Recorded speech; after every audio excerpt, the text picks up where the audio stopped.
The Red Cross responds to nearly 66,000 disasters every year, most of them house fires. Red Cross President and CEO Gail McGovern says you need to develop an evacuation plan and practice it, especially with your children. It takes just 2 minutes for a home to be engulfed in flames. Practice those drills. We all think our kids know what to do. They don't. We need to teach them. We have started a large campaign where we're going into vulnerable communities and helping install smoke alarms. Already 92 lives were saved, and 4 of those lives were saved by a 5-year-old girl who remembered what we taught them during these fire drills, and she got her family out. We also have a slew of free apps that people can download onto their smartphones. It's what to do in every kind of disaster you can imagine, how to prepare and how to recover. To help support all the Red Cross does and to make a financial donation, go to redcross.org. That's redcross.org.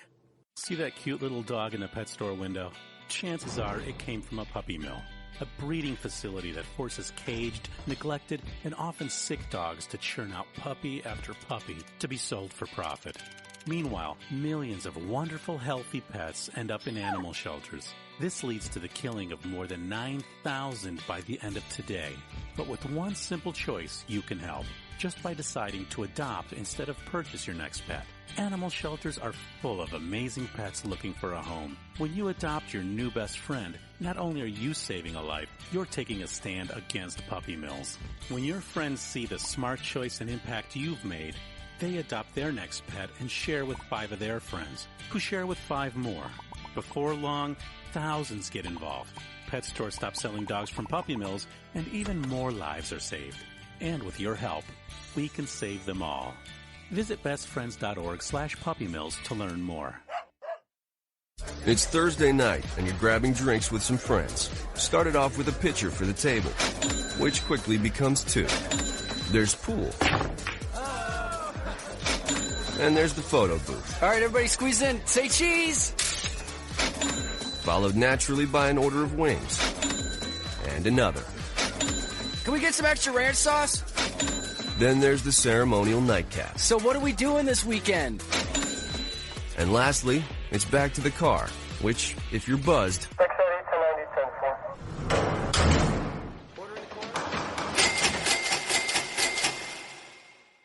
could be the most expensive night of your life. Getting pulled over for buzz driving could cost you around $10,000 in fines, legal fees, and increased insurance rates. Nothing kills a buzz like getting pulled over for buzz driving, because buzz driving is drunk driving. Brought to you by the National Highway Traffic Safety Administration and the Ad Council. Hi, I'm Jeremy Schaap. You may know me from ESPN's Outside the Lines and Sports Center. What you probably don't know is that I've suffered from Crohn's disease for almost 20 years. The Crohn's and Colitis Foundation of America's Take Steps, Be Heard walk program is the largest national walk program dedicated to raising funds and awareness to combat Crohn's disease and ulcerative colitis. To learn more about how you can help and to find a walk site near you, please visit www.cctakesteps.org. Think fast. In the short time it takes to listen to this message, a small flame can turn into a big fire. Several minutes more, and thick, poisonous smoke may have filled your lungs and reduced your ability to respond.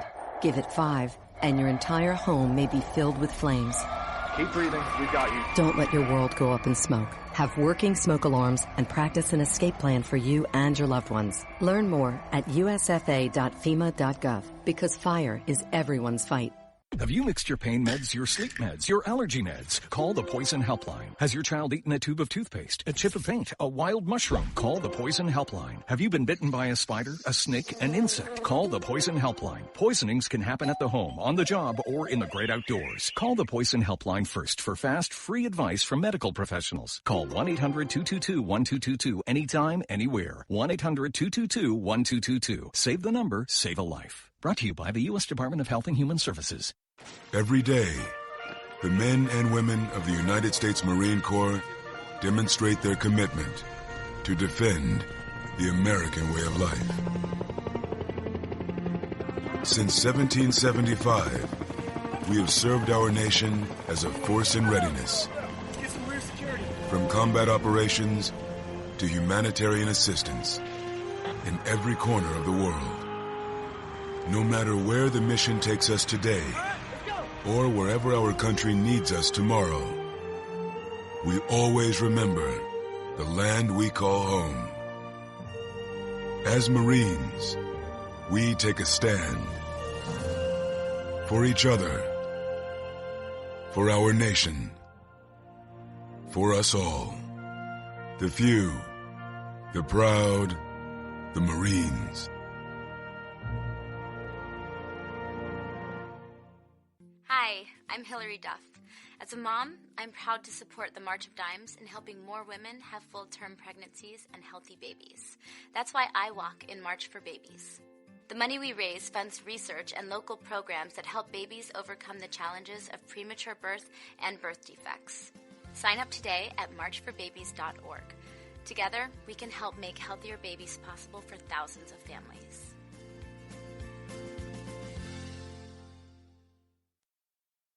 The following program is closed captioned for the thinking impaired.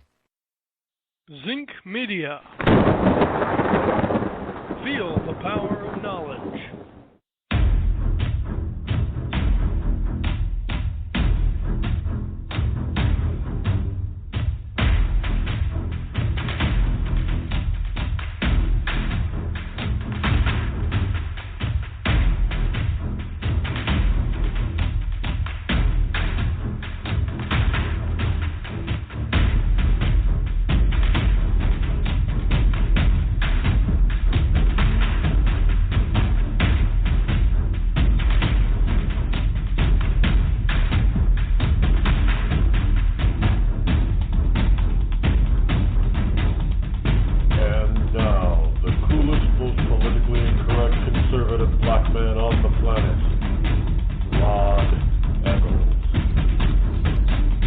Good morning to you, one and all. Here it is, Monday morning. I am your lovable host, Rod, coming to you live from the Bunker Eye Studio somewhere within the great grand estate of New Hampshire, where the state motto is live free or die. It is not big government or bust. Here it is on Monday, February 27 in the year of our Lord 2017, as we get ready to kick off the week. Got a new feature, by the way. As an ongoing pursuit of perfection here at the Rod Eccles Show, over the weekend we did some upgrades and some changes to the ever-lovable website, rodeccles.net. Now, it was necessary to do these kinds of changes. Now, for some people, they'll think that the site is a little bit cleaner, it's a little bit faster to navigate. And that's a good thing. Now, you may find that some of your favorite places that you go to there on rodeccles.net have been moved in the menu. And again, this is necessary as we continue to prep and design the new website, which is coming shortly. It is going to be totally different from what you are looking at now. Rod Eccles, I mean, right now it's a good site. I'm gonna pat myself on the back. It's a good site. But the new one that is coming, that is being worked on as we speak, it is, I'm going to say, is going to blow your mind, because it is not going to, now, frankly, if you look at rodeccles.net, it looks pretty much like almost every other talk show or columnist or, talking head site out there. Well, what we're doing is we're breaking that pattern in order to make the site more interesting, more navigable, and so we can fit more information, and so it's speedier on our end. Because right now it is kind of cumbersome to do, to maintain this site on a daily basis. So things are slowing down. It is also, if you are mobile, it will look fantastic on your mobile device. Oh, yeah, we're testing it now, and as we go along, and it is going to look fantastic.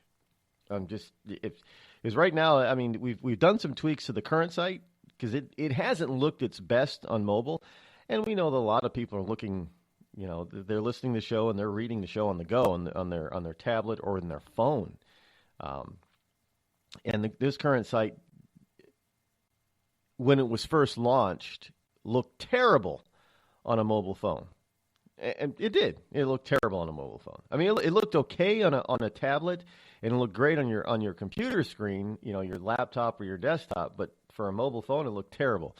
It looks a lot better on a mobile phone now. But wait until the new one comes out in the second quarter of this year. It's taken some time to build, but it is going to be, just letting you know, it's going to be fantastic. Going to be fantastic. Actually, we have some other things that we're doing. Later this week, going to run a little experiment.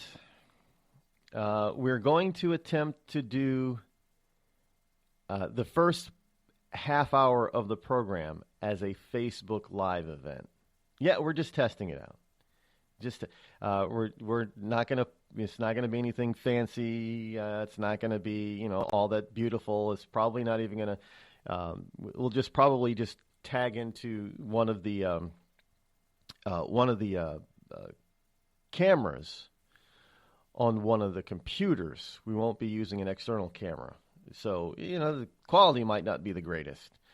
This is just an experiment. We're doing this for a reason, as we set up for bunches of other stuff that's coming. Yes, I may be being talked into doing a video channel. I said I would never do that, but people around me who are discussing these things with me are making a very, very strong case for such a thing. And now I'm going to tell you, at this particular juncture, I mean, having retrofitting a studio like for full-time video is expensive. So I may have to take parts of this and use it as a subscription model. Still wait that if we did video here full-time, it would not happen before the fall. So still got a long time to try to figure that out. But I see why a lot of the other talking heads and such and others go on a subscription model for at least part of their site, because it gets pretty expensive. As I'm looking at the cost of some of it, it gets pretty damn expensive. But maybe we will have some of our new sponsors and new sponsors that we bring on at that time too. Maybe they'll be able to pick up the cost of that stuff, because I'm looking at the pricing of some of that stuff, and I'm telling these people, no. Some of that cost is definitely no. But so that is we're I don't know the day yet, but sometime later this week we will do an experiment on a Facebook. I'm not sure I like Facebook Live, but it's a test that's going to help us figure out some other things. Because look, I mean, I don't have to figure this out on my own, I guess. I mean, I could spend literally thousands, if not hundreds of thousands of dollars on hiring outside companies to already know all this stuff to figure it out. But I don't have hundreds of thousands of dollars to waste on these people. And I'm not even sure if I want to go this direction in the first place. So the best way to find out a little bit about it is just to run your own tests. It helps for me to know anyway how this crap works, instead of having somebody else tell, well, this is how it works, and then I find out later that's not how it really works. But I've had that happen before. In any case, welcome to Monday. The call-in number is 603-835-3226. If you were watching the Oscars last night, I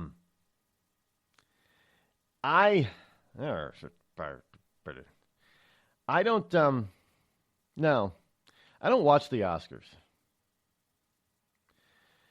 And I didn't even tune in at least 5 minutes last night, simply because I knew it was going to be. Now, you can go back to last week. I told you that when Jimmy Kimmel said that he was afraid to do it, he was even getting a migraine from it. He didn't want to do it. His gut was telling him not to do it. And I said, Jimmy Kimmel, you should not do it, because it's going to be a self-fulfilling disaster. Now, I haven't heard people slam on Jimmy Kimmel, so evidently he was okay. However, according to everybody out there, the Oscars last night was an unmitigated disaster. Did I call it or did I not tell Jimmy Kimmel to stay far away, to, listen to his gut and go away? Unless he absolutely had to do it, he shouldn't have done it. And I bet you he's going to listen to his gut for more often now, because I don't know how he handled all this stuff, because, again, I didn't watch. But there were a number of firsts. They announced the wrong winners. Can you imagine? Now, these people are so worried about being politically correct, because they did. Who was there was an Iranian thing. I'm reading this morning thinking, we've got a foreign movie made by an Iranian producer, director, or whatever, and they were chastising and lambasting President Donald Trump for wanting to limit or ban travel from Iran and Iranians. Hello, you jackasses in Hollywood. Jimmy Carter banned Iranian travel to and from Iran, and anyone from Iran could not get into this country. And as a matter of fact, a lot of Iranians that were in this country, even with green cards, got kicked out. And yet Trump is saying, well, hey, let's do some super vetting. If you already have a green card, then okay, evidently the new executive order is saying that's going to be fine. But the new Iranian, if you're from Iran, by the way, who's threatening all the time to take on the U.S. military, going to burn your houses down. We're going to, kill all you Americans, and death to America, death to America. And so, hey, let's say, you want to chant death to America so you don't get to come to America to try to fulfill your prophecy of death to America. And you've got some Americans out in Hollywood, because it was Trump who said it, who want to stand up and say, oh, he's a fascist. Trump's a fascist. We can't have this. This is so bigoted. Bullshit, it's bigoted. We did it back in 1979. Then President Jimmy Carter banned Iranians.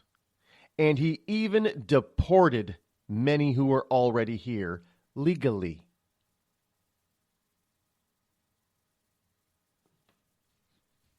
I told you folks the Oscars was going to... If you watched the Oscars, shame on you.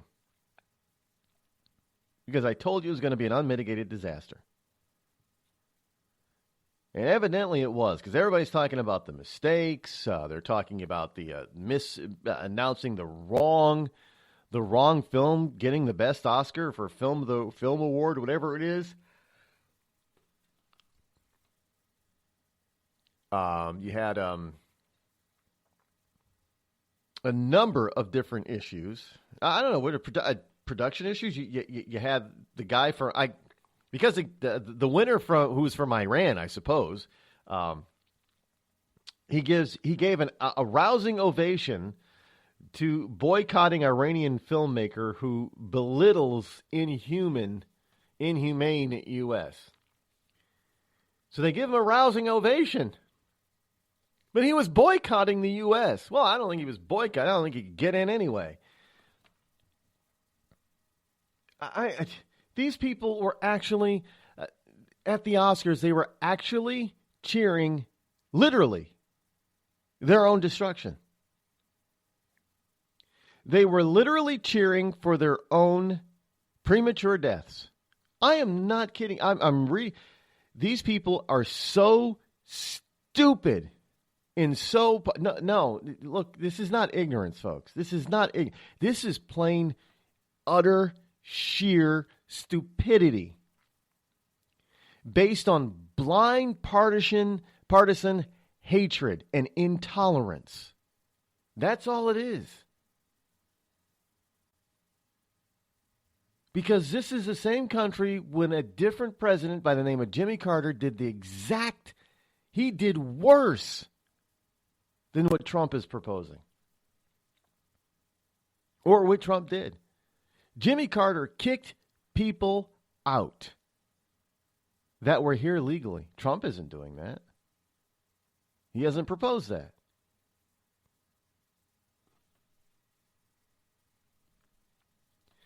The difference is because back then you didn't have a bunch of people who were so stupid, who were so inane, who were so hate-filled, who were so childish that they actually did at one point in this country in Hollywood, did for the most part, believe in country first. These jackasses in Hollywood, they don't even give a damn about the country. All they want to do is rape it and pillage it for every dime they can possibly steal from you. And in return, they give you crap that they call movies and entertainment. It's a bunch of BS. It's a bunch of crapola. It's a bunch of garbage. And no wonder the movie industry is in trouble. And no wonder it's selling off to China because they can't make a damn good movie with a damn decent actor.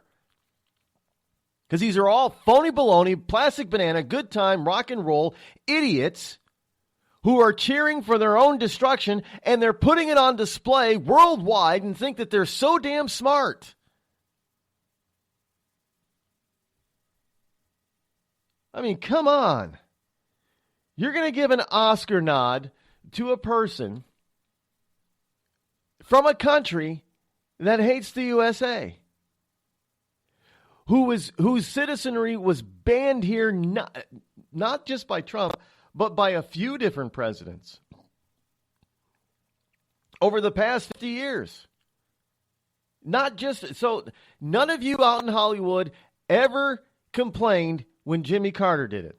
None of you complained when George Herbert Walker Bush did it. None of you complained when George W. Bush did it, when Clinton did it, or when Obama did it. You're only going to complain now that Donald J. Trump does it.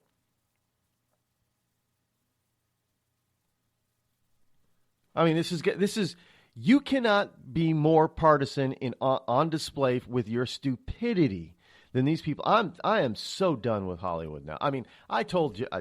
I know I don't have a direct number for Jimmy Kimmel. If I did, I would have told him to walk.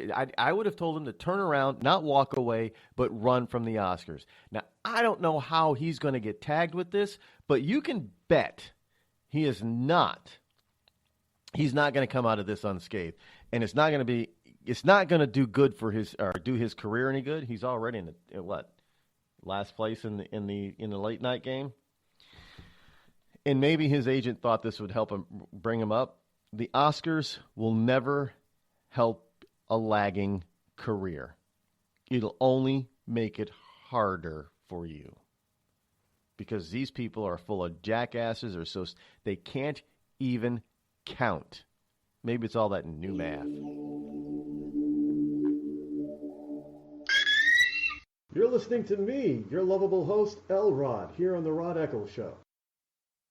Tired of paying outrageous prices for Viagra? Well, we have great news for you. Now you can finally get Viagra at huge discounts. Healthy Man allows you to save up to $500 on Viagra. Why pay U.S. pharmacy prices of $15 per pill or more when you can get Viagra for less than $3 a pill? Call today and get 40 Viagra pills for only $99. This can cost as much as $600 at your local pharmacy. You can't afford not to call us. If you want Viagra at the lowest prices, never pay $15 a pill pharmacy prices again. Get Viagra for less than $3 a pill. Call 800-595-2614 today and save up to $500 and get 40 pills for just $99. Healthy Man is fast, easy, and affordable. Operators are waiting at 595-2614 to take your call now. Call 800-595-2614. That's 800-595-2614. Again, 800-595-2614.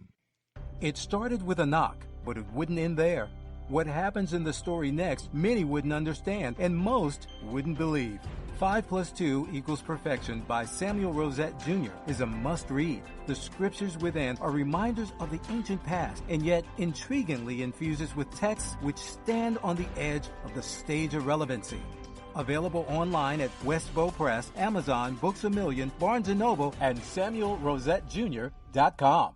We've all heard of male enhancement, But now, there's an expert on true male enhancement in the areas that really count. In Herb Ellis's book, Husband 2.0, Real Male Enhancement, you'll find answers to questions like, why doesn't she want to have sex? A quick start, quick results workout guide. Plus, what you can do as a side hustle to make money now. With all the great tips in this book, every man can benefit. Get the book, Husband 2.0, Real Male Enhancement, on Amazon.com.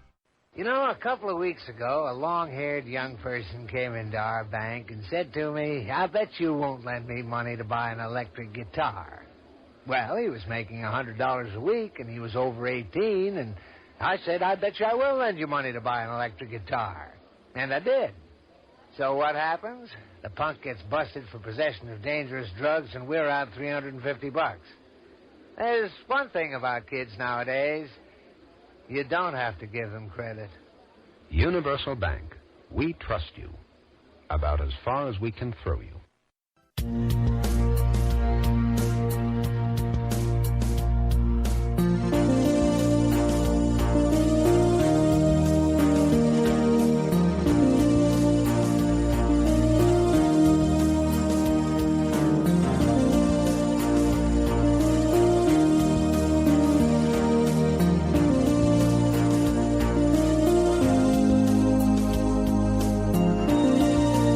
603-835-3226. That is the number to call should you wish to join me here live here on the Rod Eccles Show.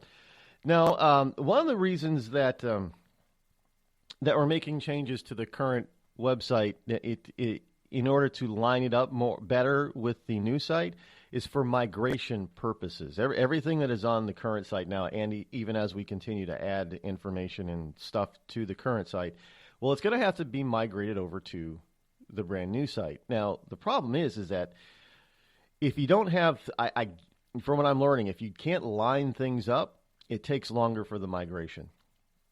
And now I learned this from past experience. If you don't do things in a certain way when you migrate a site from one format to another, things get lost. But if you layman's terms, if you line things up, basically, put them in the same columns, as it were, it becomes easier. It becomes easier to migrate.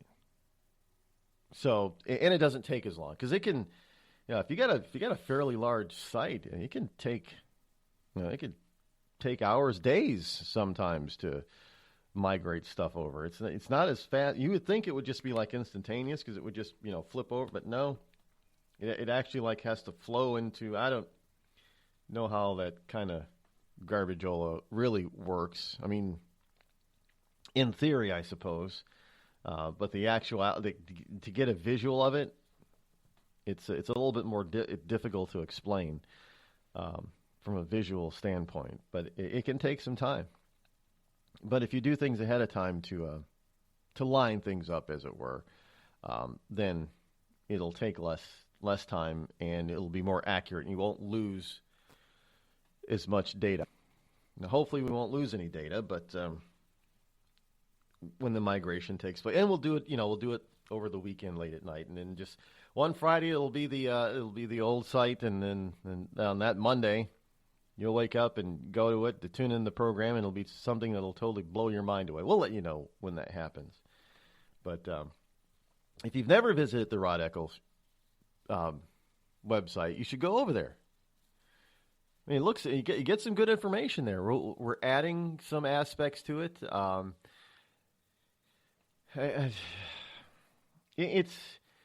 This is a never-ending process of trying to improve this program. So, one, to entertain and inform. And the main, for all you new listeners, the main focus of this program is to inform in an entertaining manner. So, by that, you actually remember more, you pay attention more, you understand more. And that's all that counts, is for you to be informed that you understand. That's all that counts. We're also, I know somebody else asked over the weekend, what about my own app? Well, Spreaker has an app that you can utilize to get the show, get this program. We're looking into developing our own app, but that's something else that takes time and money. The Red Cross responds to nearly 66,000 disasters every year, most of them house fires. Red Cross President and CEO Gail McGovern says you need to develop an evacuation plan and practice it, especially with your children. It takes just 2 minutes for a home to be engulfed in flames. Practice those drills. We all think our kids know what to do. They don't. We need to teach them. We have started a large campaign where we're going into vulnerable communities and helping install smoke alarms. Already 92 lives were saved, and 4 of those lives were saved by a 5-year-old girl who remembered what we taught them during these fire drills, and she got her family out. We also have a slew of free apps that people can download onto their smartphones. It's what to do in every kind of disaster you can imagine, how to prepare and how to recover. To help support all the Red Cross does and to make a financial donation, go to redcross.org. That's redcross.org. I'm just so happy my father had a chance to see his kids before he passed. I just want to say thank you. When her father fell ill, the American Red Cross was able to help get Veronica's brother home from the Navy to speak to his father one last time. It's thanks to your donations that we can connect military families when they need it most. Please donate today at redcross.org. It's Thursday night, and you're grabbing drinks with some friends. Started off with a pitcher for the table, which quickly becomes 2. There's pool. And there's the photo booth. All right, everybody squeeze in. Say cheese! Followed naturally by an order of wings. And another. Can we get some extra ranch sauce? Then there's the ceremonial nightcap. So what are we doing this weekend?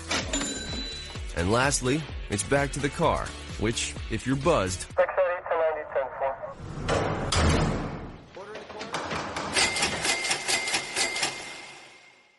could be the most expensive night of your life. Getting pulled over for buzz driving could cost you around $10,000 in fines, legal fees, and increased insurance rates. Nothing kills a buzz like getting pulled over for buzz driving, because buzz driving is drunk driving.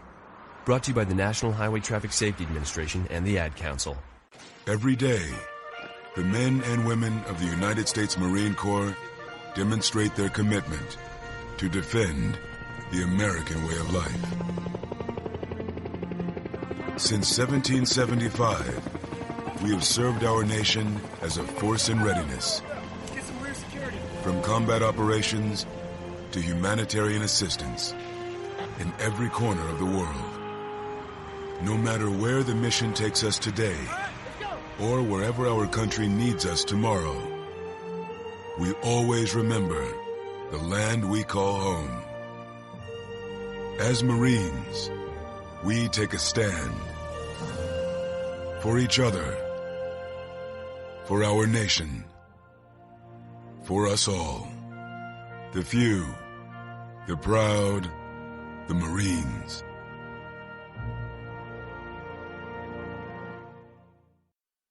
I considered suicide so I wouldn't put my family through all the pain. Many of our warriors are returning home from the battlefield, only to face a new war as they struggle with devastating injuries. At Wounded Warrior Project, we understand. We're there to help. Even though you think you're broken, you're not.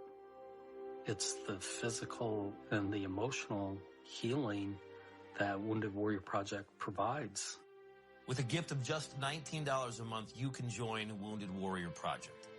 You'll help provide critically needed programs and services that rebuild lives. Beautiful. There you go, buddy. The ongoing needs of our wounded and their families will continue for many years to come. Now is the time to show your support.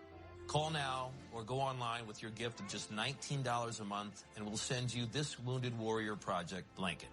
It made me feel that there's people out there that care about us. After this event, we can finally maybe start to heal as a family and move forward. We need your help. The families are hurting. For many of our wounded heroes, the greatest casualty is being forgotten. That's why your gift of just $19 a month is so important.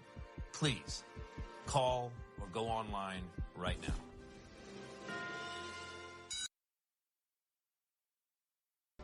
Hello, America. It's me, your history.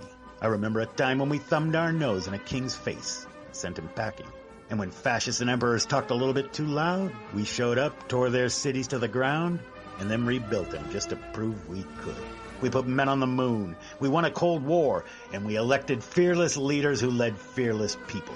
What the hell happened to you, America? Back in my day, we didn't elect a big-eared community organizer. We punched him in the kidney. Maybe it's time you came home, America. Home where you belong.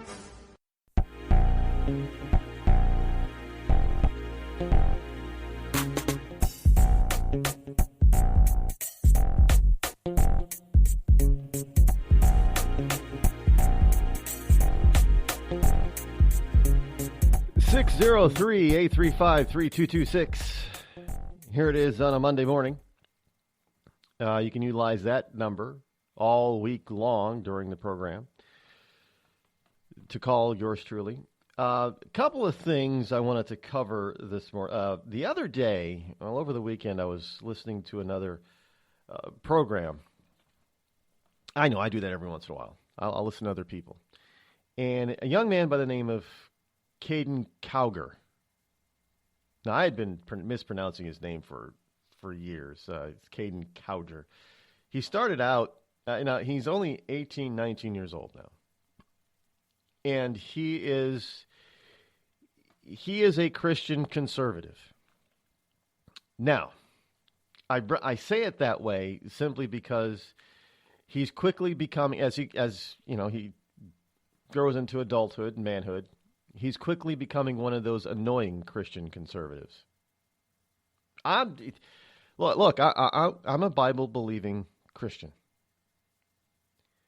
But I do not believe in every other word coming out of your mouth should be Lord or Bible or Christian speak. That's not what I don't see that in the Bible anywhere. Old Testament or New Testament. I don't see that. I don't see God or Jesus telling everybody that every other sentence should be to glorify the Lord. That is the most ridiculous, nonsensical thing I've ever heard. You play hockey to glorify the Lord. That means nothing. It really does. Now, I'm not saying that you put God on the shelf and you only bring him down during holidays or even for some people just on a Sunday or Sunday morning or Wednesday night. No. You should be living your daily life as a true full-fledged Christian, but it does not mean that you walk around wearing God on your sleeve. Remember, Christ, I love these people who want to pray at the drop of a hat. Pray out loud. Remember, Christ said you pray in private. You pray silently. That's in the Bible, by the way. So, I bring that up because he was lambasting Milo Jovanovic, or Yiannopoulos. Polis. How the hell do you pronounce that poor guy's name? He's a Greek via England, right? Because he's actually a Brit, but it's like George. People don't know George Michael's Greek too, or was Greek of Greek heritage. But anyway, Michael was not his real last name, by the way, George Michael. But he was using a lot of Christian speak in order to take down Milo. And he was accusing Milo of being a fake conservative. Now, the reason why Milo was a fake conservative is because Milo is an admitted, open homosexual. And that's not allowable. I guess in his worldview, it's not allowable. And look, I understand that there are a number of things in the Bible that are discussed that, basically in the Old Testament, we're told that these are against laws. You know, some of these laws are called Levitical laws, and this is what most people base things upon. They seem to forget the Ten Commandments, but the Levitical laws, those get elevated to a stature that God never intended, and they use those Levitical laws in order to sustain certain kinds of bigotry, if you will. Now, yeah, I'm going to point out bigotry when I see it and I hear it. They take these Levitical laws as meaning that they're more important than the Ten Commandments.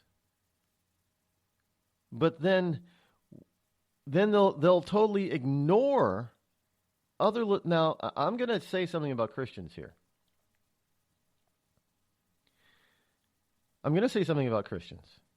Now, this isn't every Christian, but all the real pompous ones, like I believe Caden Cowger is becoming one. Now, if you cannot pick and choose the way you interpret the Bible, you're not supposed to pick and choose. Well, let me ask you, why do you eat ham? Why is your diet basically shit? Why aren't you keeping hold of the proper rest day? I know some people will say, well, we don't. You're not supposed to work.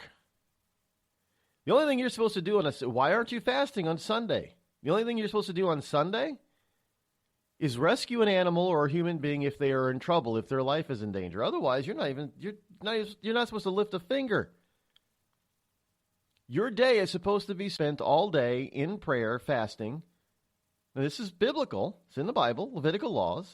You don't lift a finger on the rest. It's total rest. How many of you do that? How many of you watch your diet? God gave specific instructions about what to eat and what not to eat. Now, this is not just kosher. This is just, some of it actually has been proven to be scientifically accurate, to be better, the biblical, parts of the biblical diet are one of the healthiest diets ever devised. Well, of course it would be because it was created by God, but how many of you are following it? So do not preach to me or anybody else and come at me about what Milo is or is not in his own brain. That's between him and God. If you don't like the fact that look, you can be a homosexual. You can be a straight heterosexual. But remember, we have some people that take a vow of celibacy or abstinence and they don't participate in their carnal desires.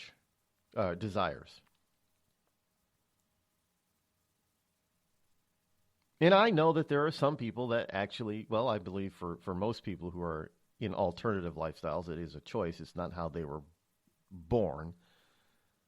With that, I will agree. There is a choice that is there. You always have a choice. But when you have people that agree with you on the macro, and Milo would agree on the macro,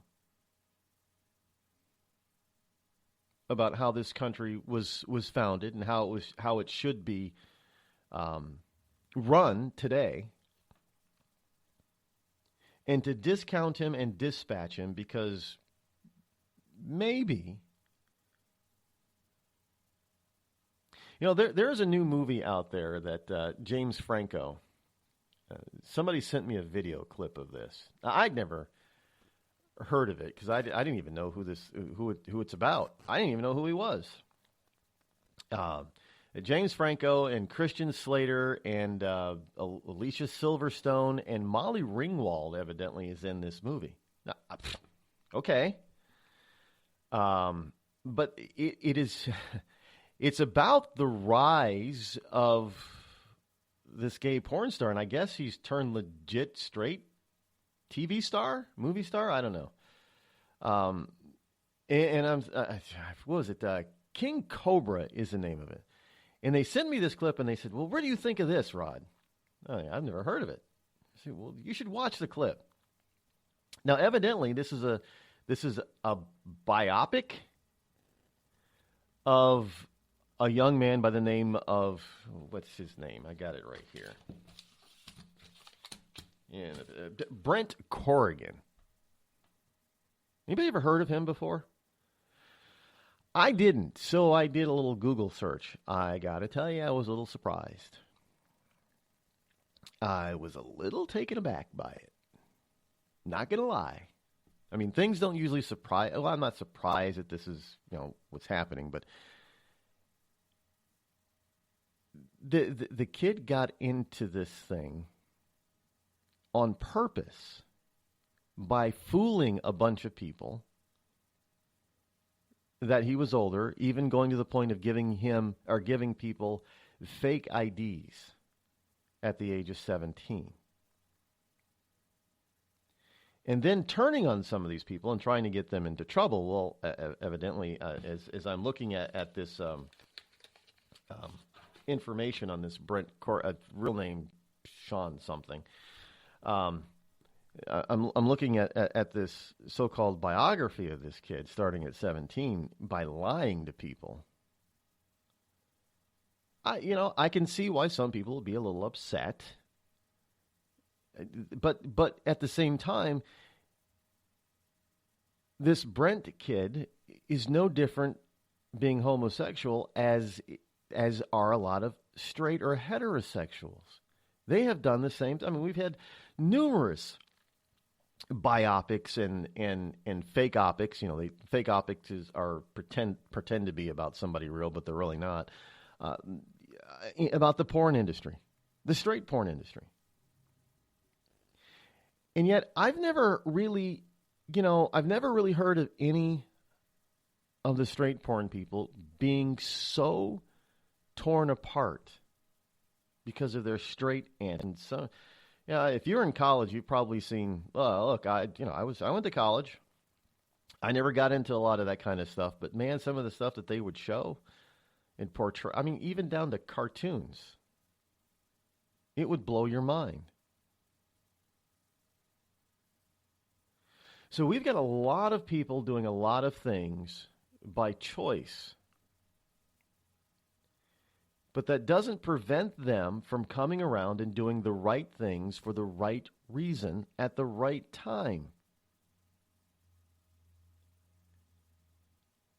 The problem is that you've got these pompous Bible-bashing Christians, or Bible, they're not bashing the Bible, they're bashing people over the head with the Bible, that run around and they find fault in just about everyone. They find, and thus, once they find fault in that person, they have to discount everything that person does or says until they fix that fault.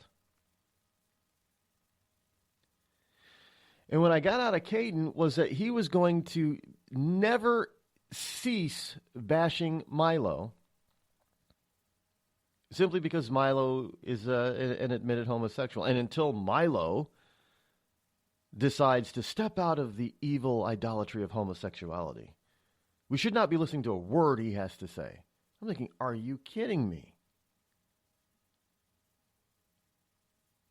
So the pompous are supposed to inherit the earth?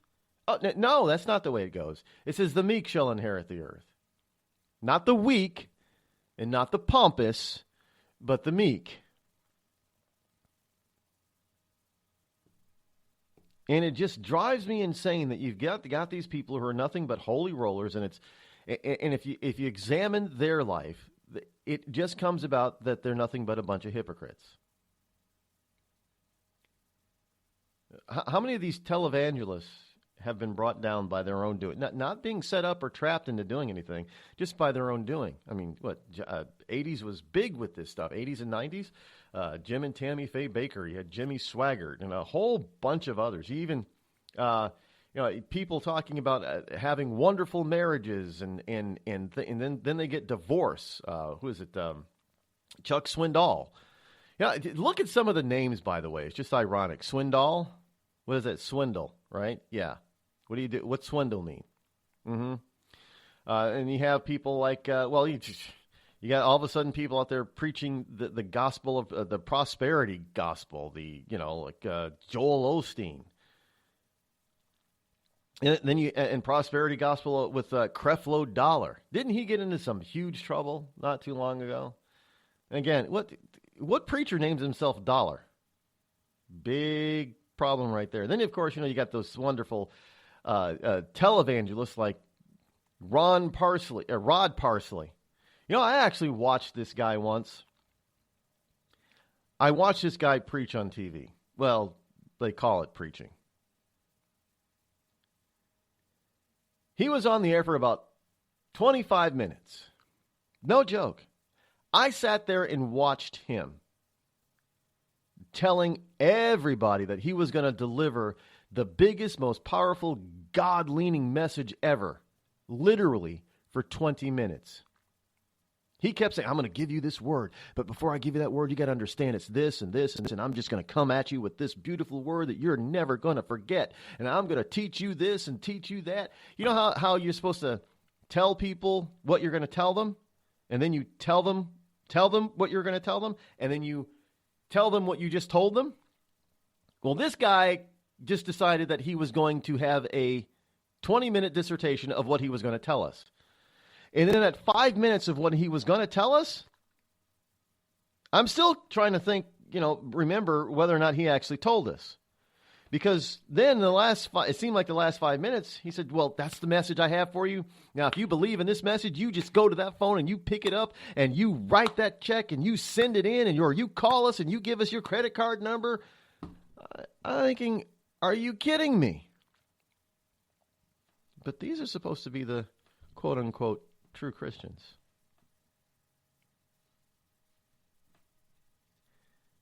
And yet these are the people that are going to determine whether or not Milo gets into heaven. Now, I'm not saying that you don't, as a Christian, you don't have the God-given right to judge a sin. You can point it out. Your neighbor commits a sin, you can point it out. But understand, you're not perfect either, and there's sin in you. And you better straighten out yours. You can point out somebody else's, but you cannot judge them on it in the way that God judges. Now, this isn't meant to be a sermon, but I got to tell you, listening to these people all the time, no wonder so many people get turned off by Christianity. Anybody been paying attention to the Catholic Pope of late? Yeah, my point exactly. Tired of paying outrageous prices for Viagra? Well, we have great news for you. Now you can finally get Viagra at huge discounts. Healthy Man allows you to save up to $500 on Viagra. Why pay U.S. pharmacy prices of $15 per pill or more when you can get Viagra for less than $3 a pill? Call today and get 40 Viagra pills for only $99. This can cost as much as $600 at your local pharmacy. You can't afford not to call us. If you want Viagra at the lowest prices, never pay $15 a pill pharmacy prices again. Get Viagra for less than $3 a pill. Call 800-595-2614 today and save up to $500 and get 40 pills for just $99. Healthy Man is fast, easy, and affordable. Operators are waiting at 595-2614 to take your call now. Call 800-595-2614. That's 800-595-2614. Again, 800-595-2614. It started with a knock, but it wouldn't end there. What happens in the story next, many wouldn't understand, and most wouldn't believe. 5 + 2 = Perfection by Samuel Rosette Jr. is a must-read. The scriptures within are reminders of the ancient past, and yet intriguingly infuses with texts which stand on the edge of the stage of relevancy. Available online at Westbow Press, Amazon, Books A Million, Barnes & Noble, and SamuelRosetteJr.com. We've all heard of male enhancement, but now there's an expert on true male enhancement in the areas that really count. In Herb Ellis's book, Husband 2.0, Real Male Enhancement, you'll find answers to questions like, Why doesn't she want to have sex? A quick start, quick results workout guide. Plus, what you can do as a side hustle to make money now. With all the great tips in this book, every man can benefit. Get the book, Husband 2.0 Real Male Enhancement, on Amazon.com. You know, a couple of weeks ago, a long-haired young person came into our bank and said to me, I bet you won't lend me money to buy an electric guitar. Well, he was making $100 a week, and he was over 18, and I said, I bet you I will lend you money to buy an electric guitar. And I did. So what happens? The punk gets busted for possession of dangerous drugs, and we're out $350. There's one thing about kids nowadays. You don't have to give them credit. Universal Bank. We trust you. About as far as we can throw you.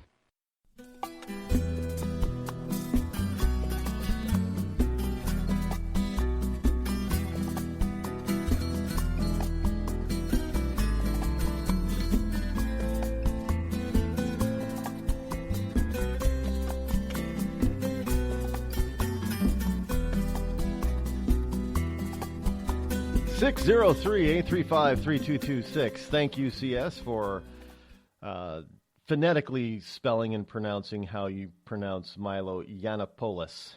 Now, I thought I had it right before, but then I've heard other people pronounce it other ways, so I thought, well, maybe I don't know what I'm doing after all. But you know, I know that there are people out there that pay attention and they watch. And they support a lot of these televangelists and these other types of so-called, Christian leaders. I get it, and I'm not chastising anybody who does that. And if it's what you want to spend your money on, you're free to do so. But don't turn around and start condemning other people based on certain aspects that you elevate higher than the Ten Commandments. Now I'm going to be.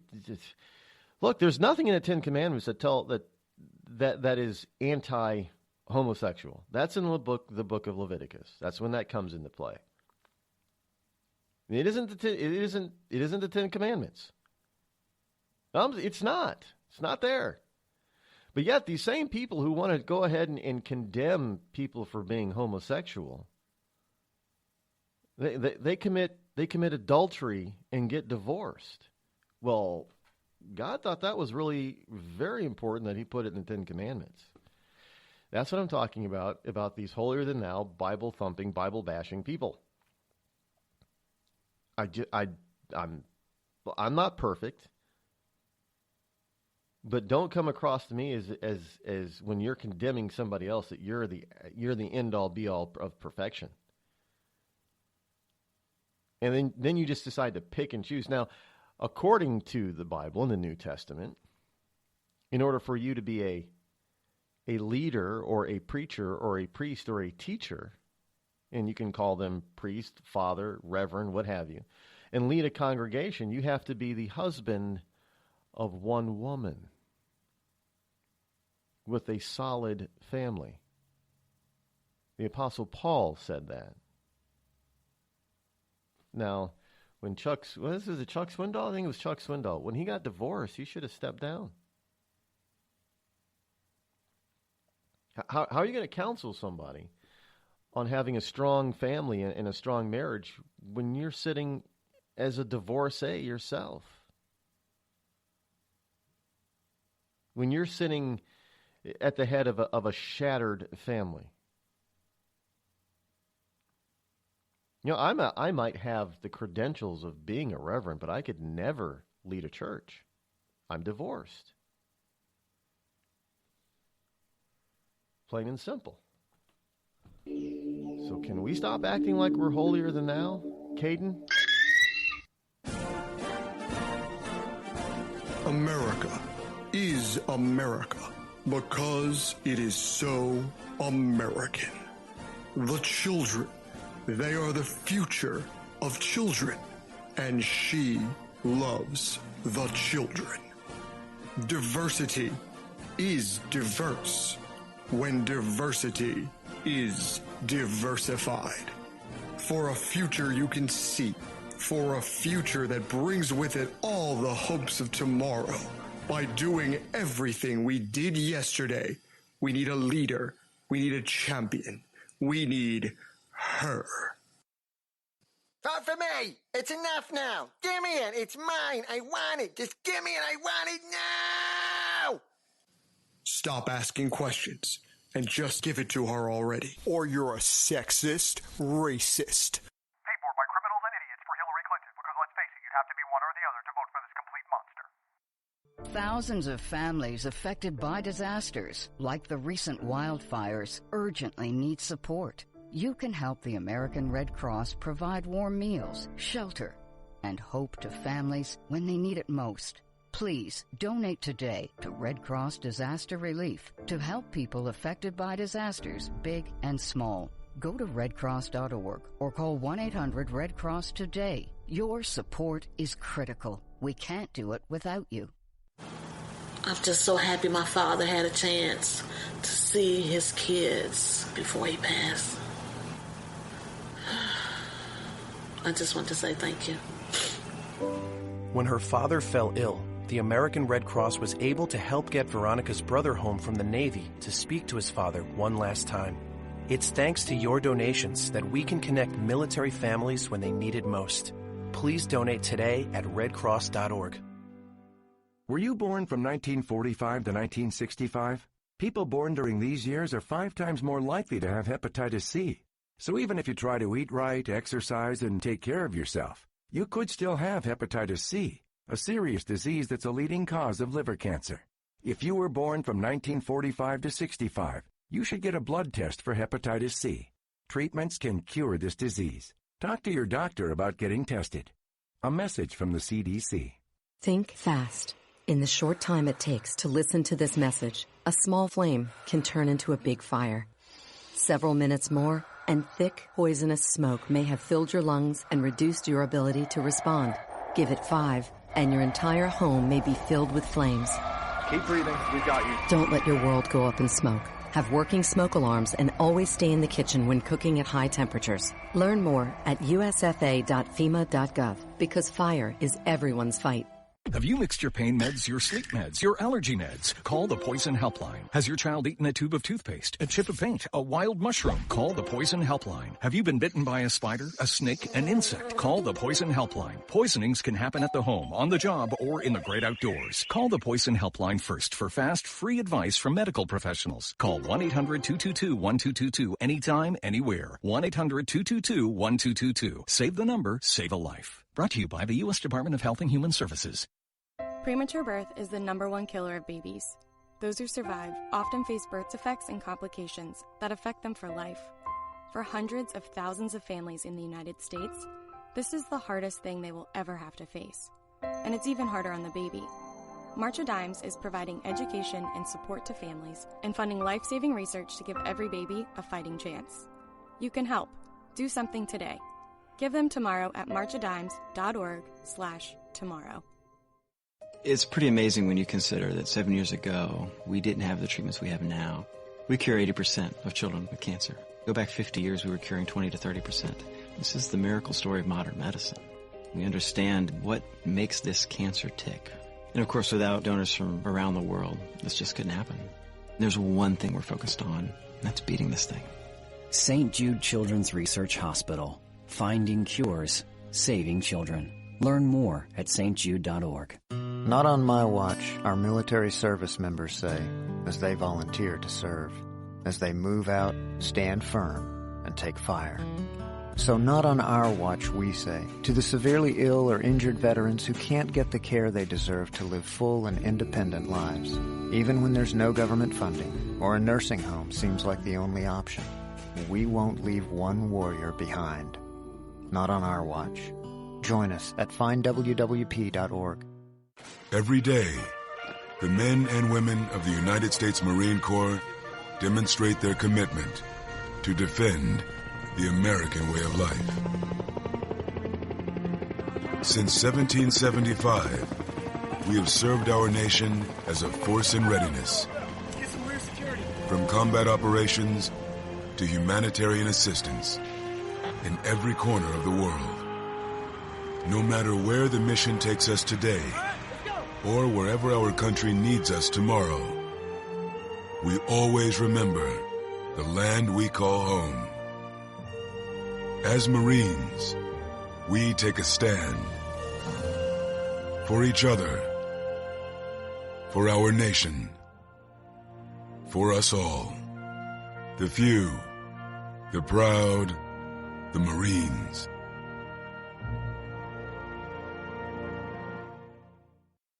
America's wounded warriors are coming home. After serving on foreign shores, these brave men and women are returning to their families and communities. Many have wounds you can see, and many have wounds you can't see, like post-traumatic stress disorder. Now that these warriors are back home, they are ready to enter the civilian workforce. To help, Wounded Warrior Project has developed the Warriors to Work program, a career counseling service that helps warriors translate their military experience to the civilian workplace. These extraordinary men and women bring proven world-class job skills and a unique perspective on teamwork to the job. And to ensure the right warrior finds the right job, Wounded Warrior Project works with employers to find just the right match. When you hire a wounded warrior, you hire an intelligent, talented, and committed new employee. Contact Wounded Warrior Project at findwwp.org. Welcome home the brave. You want to know what time it is? It's time to bring the rain. Zinc Media. Feel the power of knowledge.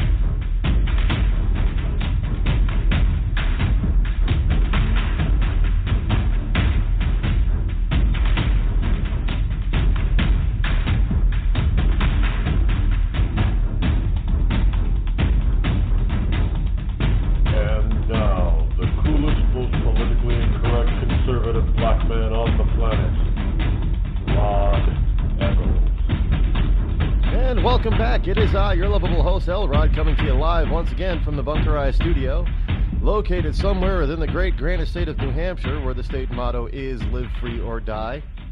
Here it is. We're kicking off this Monday morning, Monday, February number 27 in the year of our Lord 2017. The second month of the year, the new year, is almost done. And in 2 days, we'll be celebrating the Ides of March. Will March come in like a lamb, or will it come in like a lion? I guess we'll find out on Wednesday. Good old hump day, won't we? So wherever it is you are, it's not going to be the same everywhere on the planet, but wherever you are, you'll get to make sure you write it down, because I always do this every year. Well, did it come in like a lamb and go out like a lion this year? And I always say I'm going to write it down and remember it. So Wednesday we'll do something a little bit special to celebrate Lamb or Lion Day for March. It should be a holiday, shouldn't it? It should be a holiday. Anyway, the number here is 603-835-3226. There's probably some people that would think that would be idolatrous or idolatry to celebrate Lamb or Lion Day. There are. I don't particularly like bashing. Well, religion is a very interesting thing. And it's quite interesting what people consider and construe to be religion and what they don't consider or construe to be religion.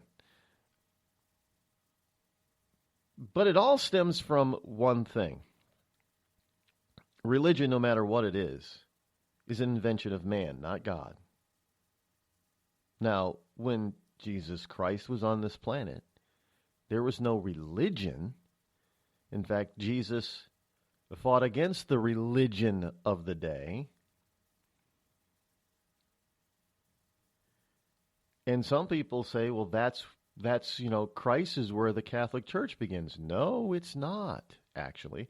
Do people, how many Catholics really don't understand or realize what the word Catholic really means? It means universal.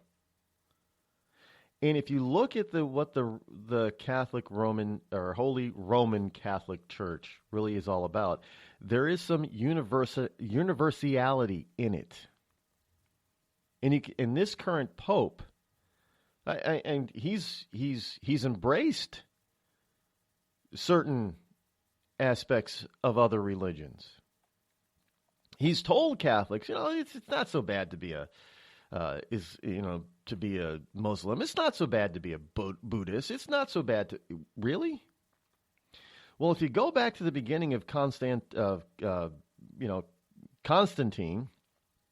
you can see the beginnings of what Constantine did to get Christianity into the homes of just about every Roman of the day.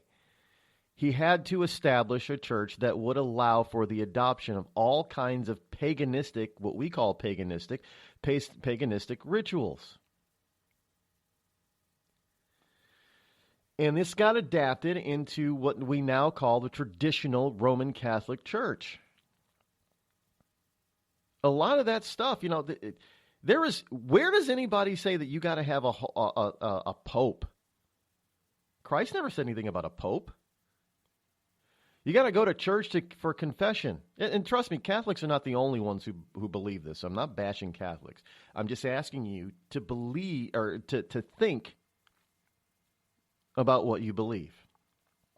Right there in the Bible, Christ himself said, no one comes to the Father or gets to the Holy Father except through me. And that you are to pray directly to God through me. Ask for your forgiveness. And what do we do in some religions? You have to go confess your sins to a priest or a father or whoever the church leader is. That's not what the Bible says. There's no intermediate, and Pope is the Pope, or and it's not just the Pope. There are other religions that have a Pope-like figure, and these Pope-like figures are the intermediary between man and God. Christ didn't say that there was he was the intermediary. He didn't make anybody else the intermediary. I'm just saying, not to bash any particular religion. Yeah, Catholic is the largest, so people are going to focus on the Catholic. But, you have other religions that have Pope-like figures as well. I mean, and they have a hierarchy like cardinals and bishops and stuff like that. And it's just not the Roman Catholic Church. It has this kind of stuff. But all I ask is that people actually stop and think, is this matching up to what you actually believe?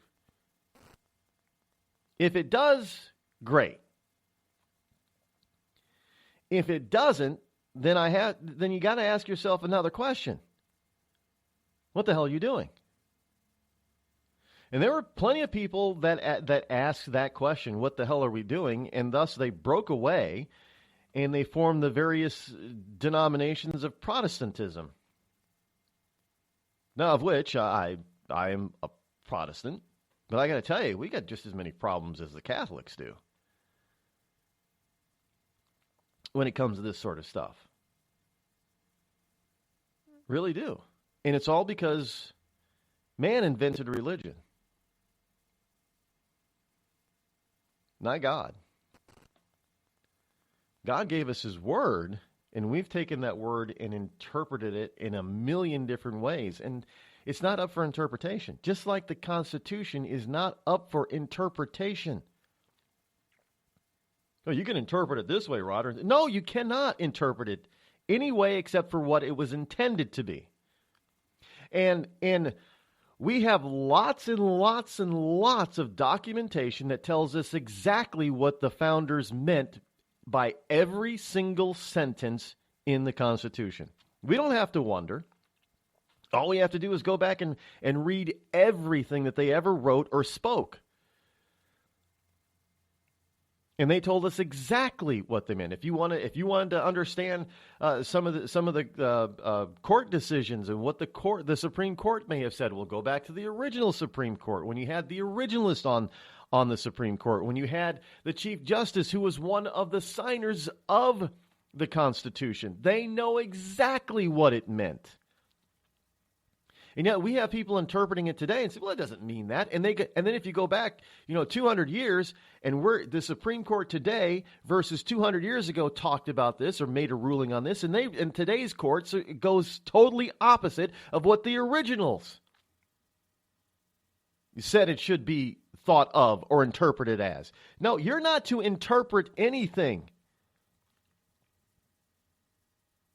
When it comes to stuff like this, you don't interpret, because it is pretty damn clear. If you go back and read the original in the context of when it was written, you can fairly understand what the original intent was. That is all that counts as the original intent. If you disagree with the original intent, that's fine. Then utilize the laws within the Constitution to change the Constitution if you want to make changes. You don't get to do it by interpreting it a different way. There's no interpretation to it. Interpreting the Constitution actually is unconstitutional, because you can interpret any damn way you want. I mean, for crying out loud, if people did not interpret things to fit the way they wanted to fit, we wouldn't have 50,000 different denominations in Christianity.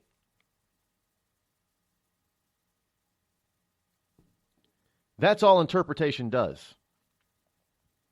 It allows one to feel good about their own belief, regardless of what the actual facts are. Chief Justice Roberts interpreted the Constitution to mean such that he could rewrite a part of the Obamacare law to turn it into a tax. No, he just did something highly unconstitutional. But hey, who's going to stop him, right? Who's going to stop the Chief? The Chief Justice is the end-all, be-all. I mean, the Supreme Court, whatever the Supreme Court says goes. Who said that? That's not in the Constitution. So all of a sudden, sometime in modern history, we've decided to interpret the Constitution, meaning that this is the end-all, be-all interpreter of the Constitution. And once they make their decision, that's it. When did that come into being? Because that was never intended to be the case.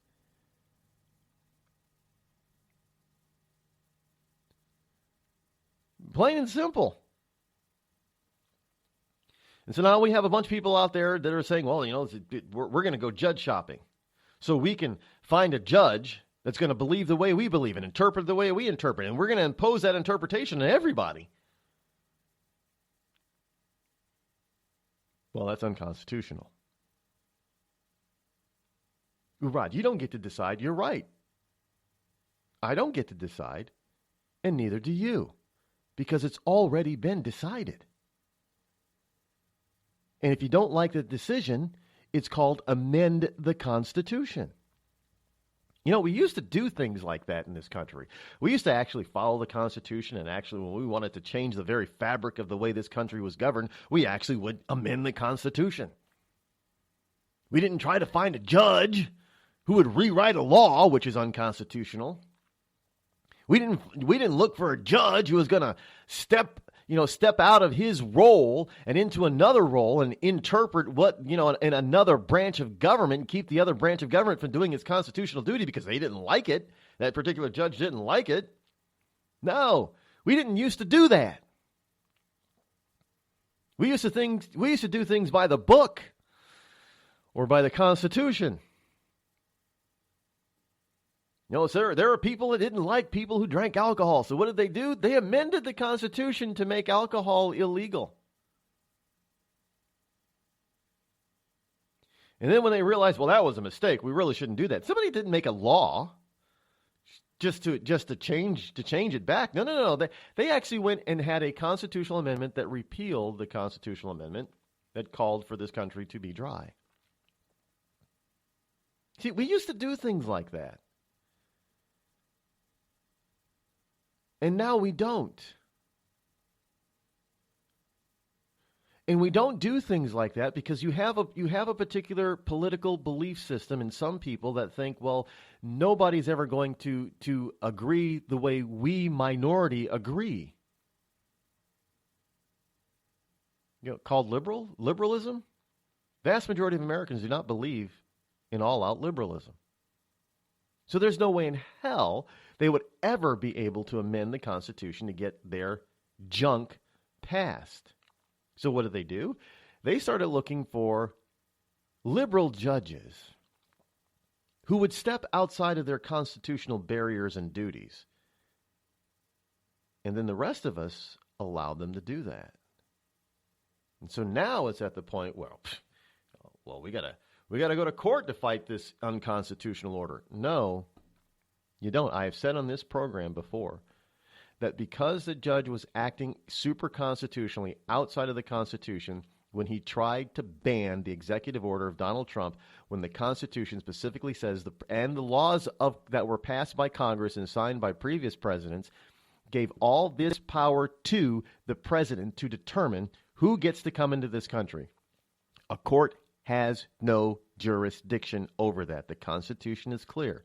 So Trump could have just ignored the Constitution and told every single department under his purveyance on the executive federal level, you're going to do what I just told you to do because I have the constitutional power to do it, and this judge does not. But instead, one of the things that infuriated me was that about Trump early on is that he allowed this one judge in the state of Washington to determine the entire course, and he's just a district judge, to determine the entire course of the entire country, and for it to let it affect his foreign policy position.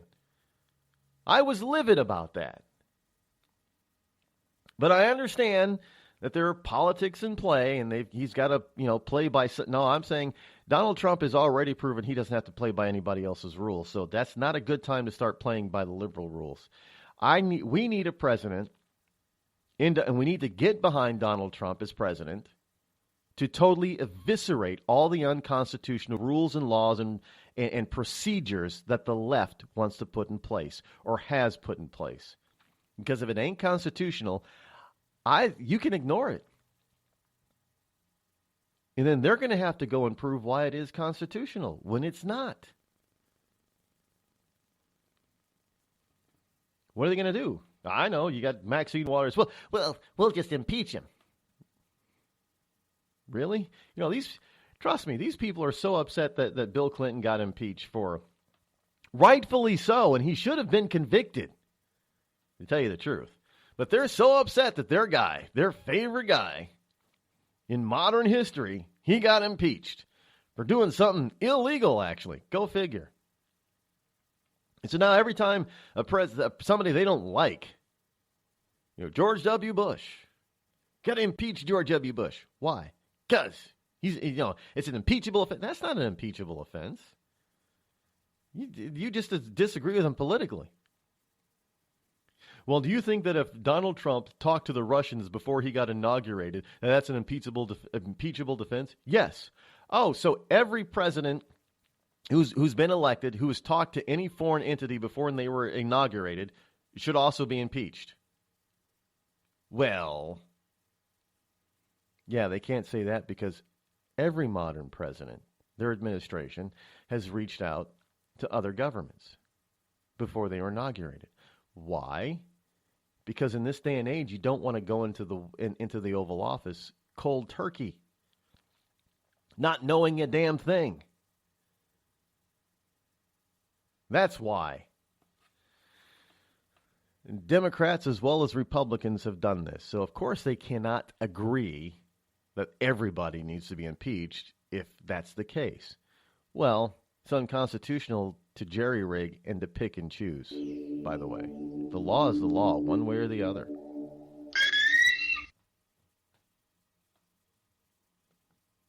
You're listening to the Rod Eccles Show, the coolest, most politically incorrect, conservative black man on the planet.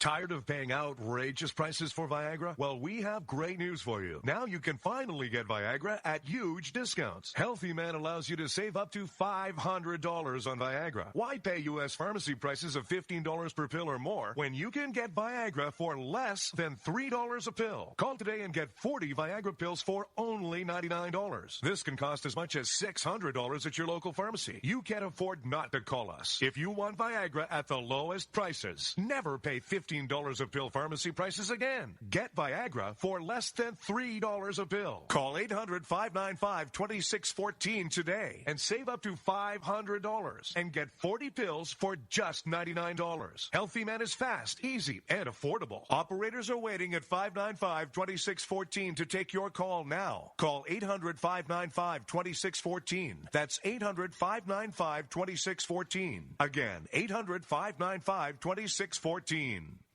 It started with a knock, but it wouldn't end there. What happens in the story next, many wouldn't understand, and most wouldn't believe. 5 + 2 = Perfection by Samuel Rosette Jr. is a must-read. The scriptures within are reminders of the ancient past, and yet intriguingly infuses with texts which stand on the edge of the stage of relevancy. Available online at Westbow Press, Amazon, Books A Million, Barnes & Noble, and SamuelRosetteJr.com. We've all heard of male enhancement, but now there's an expert on true male enhancement in the areas that really count. In Herb Ellis's book, Husband 2.0, Real Male Enhancement, you'll find answers to questions like, why doesn't she want to have sex? A quick start, quick results workout guide. Plus, what you can do as a side hustle to make money now. With all the great tips in this book, every man can benefit. Get the book, Husband 2.0, Real Male Enhancement, on Amazon.com. You know, a couple of weeks ago, a long-haired young person came into our bank and said to me, I bet you won't lend me money to buy an electric guitar. Well, he was making $100 a week, and he was over 18, and I said, I bet you I will lend you money to buy an electric guitar. And I did. So what happens? The punk gets busted for possession of dangerous drugs, and we're out $350. There's one thing about kids nowadays. You don't have to give them credit. Universal Bank. We trust you. About as far as we can throw you.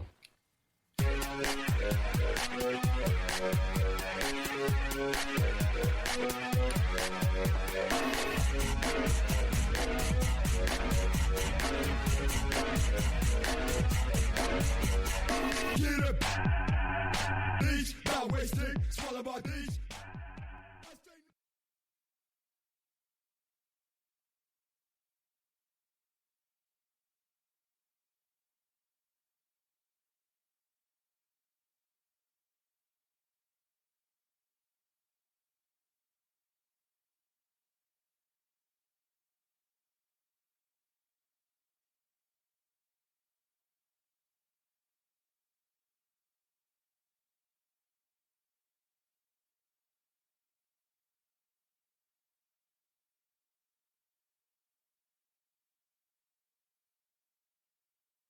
Their very beliefs, if not often, translate into politics. So therefore, you cannot say that you separate. You know, you cannot talk and have a polite conversation, polite company, or civilized company of politics or religion, because you can't separate the two out of anybody. And if you're a person that says, well, I don't get into politics, well, no, you're wrong. You do. Maybe you don't participate by voting, but you are involved in politics, whether you like it or not. And your silence or your voice lends credence to what happens in politics, to you and for you, in your name. Let me put it to you this way: if somebody in politics says, you know what, everybody wants the death penalty to be reinstated, and basically, if you don't stand up and say no, you don't, then your silence gives accolades to the person who says that you want it. So this whole it sounds good to say that, you don't discuss politics and religion in polite civil company. But the reality is that you do. In that if you don't pay attention, if you don't speak up, then you are speaking up. And you are entertaining and giving permission to politicians to do what they do. So your best bet is to understand what's going on, to take a position and let your voice be heard, because your silence, that also speaks volumes. The Red Cross responds to nearly 66,000 disasters every year, most of them house fires. Red Cross President and CEO Gail McGovern says you need to develop an evacuation plan and practice it, especially with your children. It takes just 2 minutes for a home to be engulfed in flames. Practice those drills. We all think our kids know what to do. They don't. We need to teach them. We have started a large campaign where we're going into vulnerable communities and helping install smoke alarms. Already 92 lives were saved, and 4 of those lives were saved by a 5-year-old girl who remembered what we taught them during these fire drills, and she got her family out. We also have a slew of free apps that people can download onto their smartphones. It's what to do in every kind of disaster you can imagine, how to prepare and how to recover. To help support all the Red Cross does and to make a financial donation, go to redcross.org. That's redcross.org. I'm just so happy my father had a chance to see his kids before he passed. I just want to say thank you.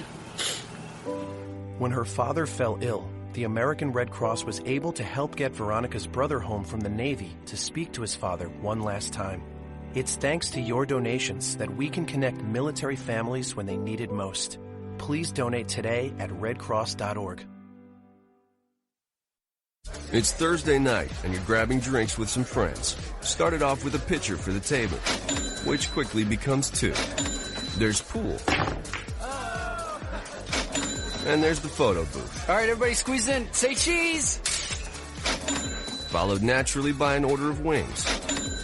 And another. Can we get some extra ranch sauce? Then there's the ceremonial nightcap. So what are we doing this weekend? And lastly, it's back to the car, which, if you're buzzed,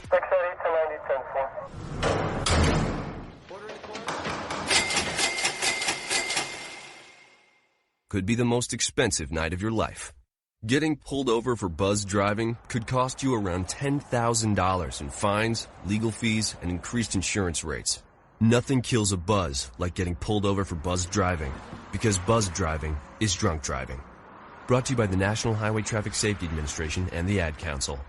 Every day, the men and women of the United States Marine Corps demonstrate their commitment to defend the American way of life.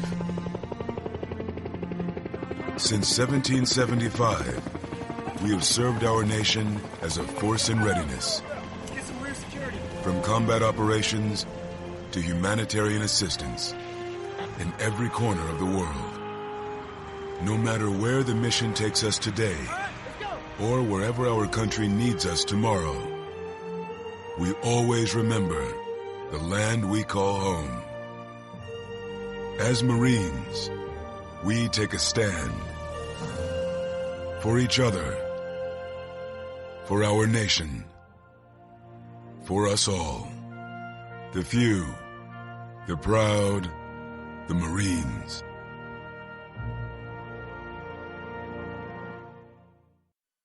I considered suicide so I wouldn't put my family through all the pain. Many of our warriors are returning home from the battlefield, only to face a new war as they struggle with devastating injuries. At Wounded Warrior Project, we understand. We're there to help. Even though you think you're broken, you're not. It's the physical and the emotional healing that Wounded Warrior Project provides. With a gift of just $19 a month, you can join Wounded Warrior Project. You'll help provide critically needed programs and services that rebuild lives. Beautiful. There you go, buddy. The ongoing needs of our wounded and their families will continue for many years to come. Now is the time to show your support. Call now or go online with your gift of just $19 a month and we'll send you this Wounded Warrior Project blanket. It made me feel that there's people out there that care about us. After this event, we can finally maybe start to heal as a family and move forward. We need your help. The families are hurting. For many of our wounded heroes, the greatest casualty is being forgotten. That's why your gift of just $19 a month is so important. Please call or go online right now. I'm not Rod Eccles, and I approve this message.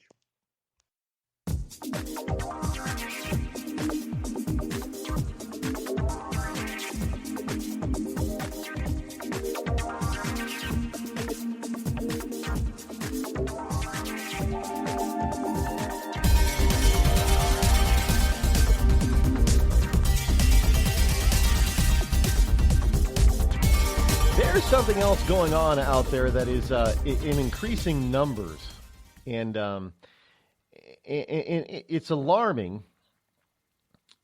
I know Alex Jones is railing right now against the turning over of the internet to the UN and other foreign entities, and rightfully so. But that's not what this is about. And it's not. This is what's happening now is not because the internet is being turned over. And I've got some stuff here in the paper pile about the restricting and reducing of freedom on the internet. And the internet was the last place for, complete and total freedom, which is why some countries banned the internet as a whole, like North Korea, or they ban certain sites like they do in China and Iran and such. But this is something that's more insidious. It isn't because they're not proliferating because of the internet being handed over, basically, the control strings being handed over to the UN and other foreign entities, but simply because hackers and people who wish to do nefarious things have figured out that this is the way to get more and more people ensnared. And this is called clickbait. Now, I can't tell you how much I hate clickbait. Now, clickbait, you used to be able to see it because it's usually about some celebrity or star or sports star or something like that. The top 10 celebrities of this, and you won't believe what these 10 celebrities, that child celebrities, look like today. Or, this celebrity was once gorgeous, and so were these celebrities, and this is what they look like now. Or, a bunch of crap like that. That's clickbait. The problem is now clickbait is turning into something. They're turning into headlines that are being picked up by news sites, even by Drudge. And it's got decent headlines, and you click on the headline, and it's clickbait. Because you got to click through constantly in order to get the whole story.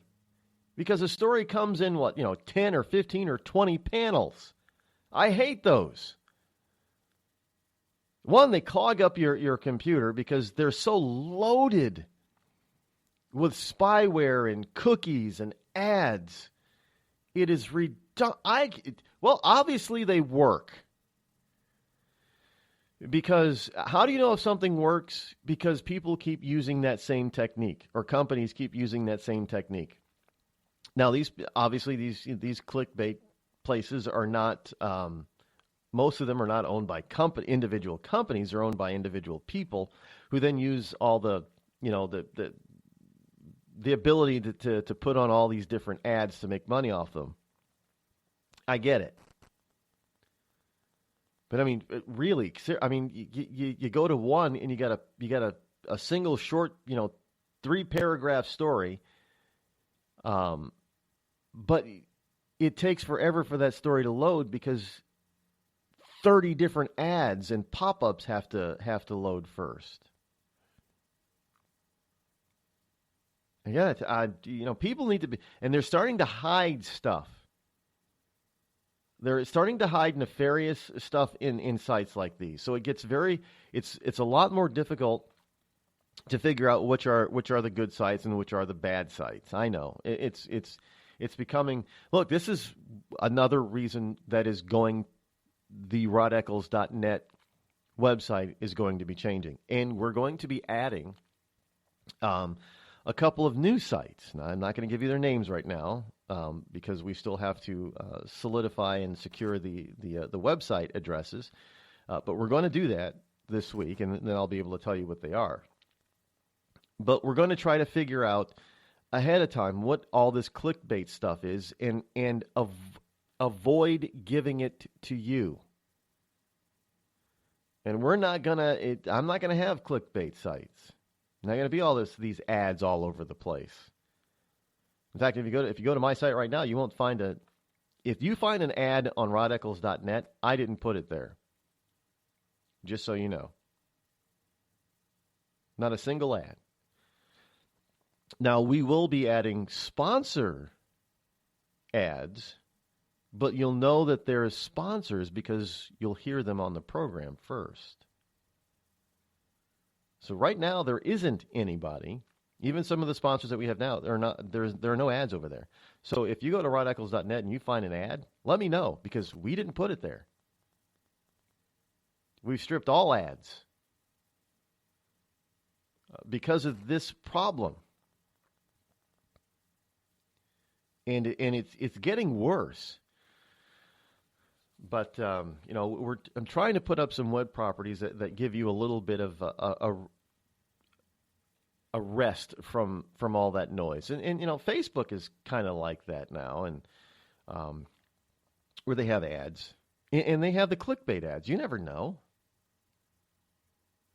It's really hard to figure some of this stuff out, and it really ticks me off to know because I don't like having my computers bogged down with a bunch of one of the things that you should not have to do. I know we can say it's a utopia type of thing, but we shouldn't have to load up our computers. It slows them down because we buy new computers, we buy these certain types of machines because they're lightning fast.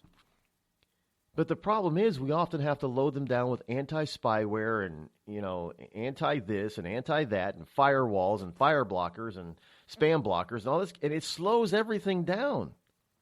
But if we don't put that stuff on the computer, our computer can get, it can get infected. They can steal our personal information. They can turn the computer into a slave machine, which then does all kinds of nefarious things across the net. And one day, somebody's going to come knocking on your door. Well, your IP address was used for this. And you're thinking, what? And then they go and do a forensics on your computer and say, yeah, well, you're not at fault because this was being used by somebody else, over here. And that kind of stuff happens. But if you don't put all this if you don't put all this protection software on the computer, which slows down your computer, then your computer is going to get slowed down and bogged down by all the garbage that's out there anyway. And without you even knowing it, your computer can be even utilized and used for illegal or nefarious means, including terrorism. And then you got to worry about trying to figure out how to prove that you're innocent of all this stuff. You had no idea. But yeah, it's the world we live in. It is the world that we live in. Now I don't know if you can actually do a sort of. It'd be kind of maybe. Is there a search engine out there that knows all the clickbait stuff and eliminates it from searches? I mean, do you really want that? Do you want search engines to eliminate and filter out certain sites?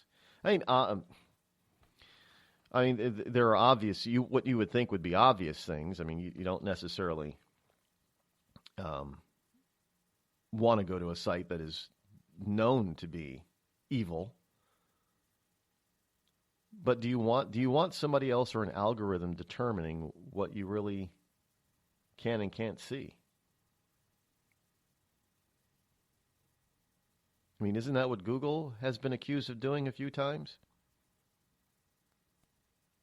Haven't we noticed that when we Google certain terms, especially during the election season, we noticed certain things and we couldn't find certain things because Google was their algorithm had changed what we were looking for? And how upset, when people found out how upset they were about it? Do you really want a particular company to develop an algorithm that limits what you see?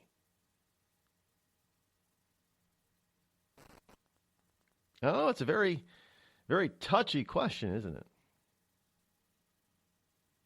Yeah, I don't like the fact about by being duped into going to a clickbait site, and I don't like the fact of being duped into going to a clickbait site even when I Google or Bing or Yahoo something, or is it Ask?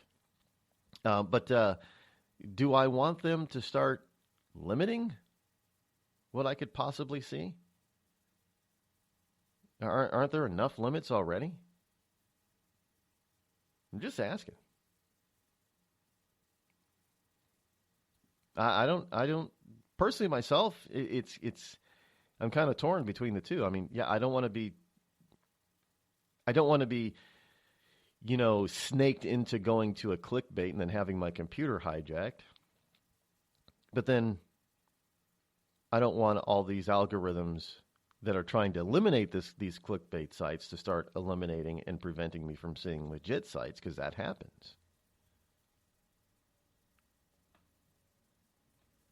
So maybe that's why, Drudge, they find something. Well, you would think that they would actually read it and they would know that it's, but for whatever reason that they seem to think that it's, and you know what, even though it is clickbait, I have to say that even though it's annoying, at least if it is on Drudge and it's a clickbait site, you got to go through the 10 panels, but you do get the story, but albeit in 10 panels. So they're not faking anything on you. It's just the way they're presenting it. So I'm just, if you are a legitimate site out there, stop using clickbait techniques. Please. That's all I'm asking. So you're not going to find it on any of my sites, any of the Zinc Media sites, or definitely staying away from the clickbait mentality, because I can't stand it. I can't. But anyway. That was a little tangent. Didn't mean to have to cover that, but it is what it is, folks. People are getting hammered by this. Hey, Lana Del Rey, speaking of evilness, and got into a little bit of a conversation and dissertation last week with a few people who were trying to take me to task on this. And basically all I said is that if Donald Trump is anointed by God, then nobody can touch him. If Donald Trump is anointed by God, and as long as Donald Trump is doing the will of God, nobody can harm him, not even by witchcraft. God is more powerful than witchcraft. And I had people taking me to task on this thing. Oh, well, you don't know if he's anointed. How can you say he's anointed? I'm like, people, the first word I used was if. If Donald Trump is anointed, because everybody, you got two sides. Everybody's all, up in arms about, oh my God, they're gonna try to kill Donald Trump and they're gonna witchcraft and this, and I'm like, calm down. If Donald Trump is anointed to be president by God, then this witchcraft stuff isn't going to work. And then I just really get people telling me, well, how do you know he's anointed? I don't. I didn't say he was. I said if. If he is. And even if he is, and especially if he's not, then you're supposed to stand in the gap and pray without ceasing. I mean, this is, I'm everybody everywhere is flipping out. They don't pay attention to what's in front of them. Sometimes I'm guilty of this, and I have to go back and I have to reread something, and I'm thinking, oh, wait a minute, I misinterpreted that the first time. Because I was letting my own personal feelings take over instead of using my logic, instead of looking for the truth. And I've seen it so much that people are ignoring that one little 2-letter word, if, and they're interpreting it to say Donald Trump is anointed, instead of if Donald Trump is anointed. So they're tossing out that one little 2-letter word, and it changes the whole meaning of that sentence. And now people are thinking that I'm saying that, well, I know for sure that Donald Trump is anointed by God, and therefore none of this is going to work. And how the hell do I know if he's anointed? Well, I don't. I don't know. God didn't tell me. Which is why I put in that 2-letter word at the beginning of the sentence. If. Meaning, he might be, he may not be. I don't know. But if he is, that's the whole meaning of that. But you have these people out there who are trying to use witchcraft to rid the world of Donald Trump. Now, and they're talking about, well, you know, we're gonna. This is not Lord of the Rings type of thing where you bind people, or you bind, you know, the evil essence into a ring. We're talking, you know, well, we have good. Lana Del Rey is a good little witch. Well, if she's using magic to try to derail or to kill Donald Trump, that's black magic, not white magic, and that's not good. Now, I know people are going to say, well, she didn't say that. Why are you saying she? I said if that's what she, I don't know what she's doing. I do know that there has been a call to witches all over the world, not just here, to try to somehow either bind or kill Donald Trump. That we know this. This has been a story, a big story. Well, not as big as it should have been. But this is supposedly was supposed to happen last Friday at midnight. Well, the problem is it couldn't have been Friday at midnight. It would have been Saturday at midnight. But anyway, Friday. Heading into the weekend. There was supposed to be I don't know if it was, I guess it was Eastern time. The problem is you can't have witches all over the planet do it at the same time because it's not, if midnight is the powerful hour, well, it's not midnight everywhere. Which is another, it's not midnight everywhere. So did we have a 24-hour period of time where witches all over the world were casting their spells, their white magic and black magic at the same time? And would not white magic cancel out black magic? I don't delve into witchcraft, so I have not studied it a lot, so I don't know how the two work against each other or with each other. One's supposed to be good and one's supposed to be bad, but if it's good, will it actually work to be bad? I mean, if Donald Trump is a good guy and you're out there with white rich witchcraft, would it work against him? Yeah, I don't know. One of those subjects I have not had an interest in learning a lot about. But reading some of this stuff and catching a couple of videos on this stuff is actually pretty frightening that you would have people go to this length on Donald J. Trump. I mean, it's just, George W. Bush didn't say a damn word for nearly 8 years about negative about Barack Obama. And we're a month into Trump's administration, and he's already spoken out against Trump. I mean, this is just, this is, you know, folks, in a way, this is how you know that you've got the right guy. Because when the world is against you and tries to beset the principalities of darkness and evil upon you, then you must be on the right track. You must be on the road of light. Because if Donald Trump was really all that evil, all these people wouldn't be so quick to jump to be against him.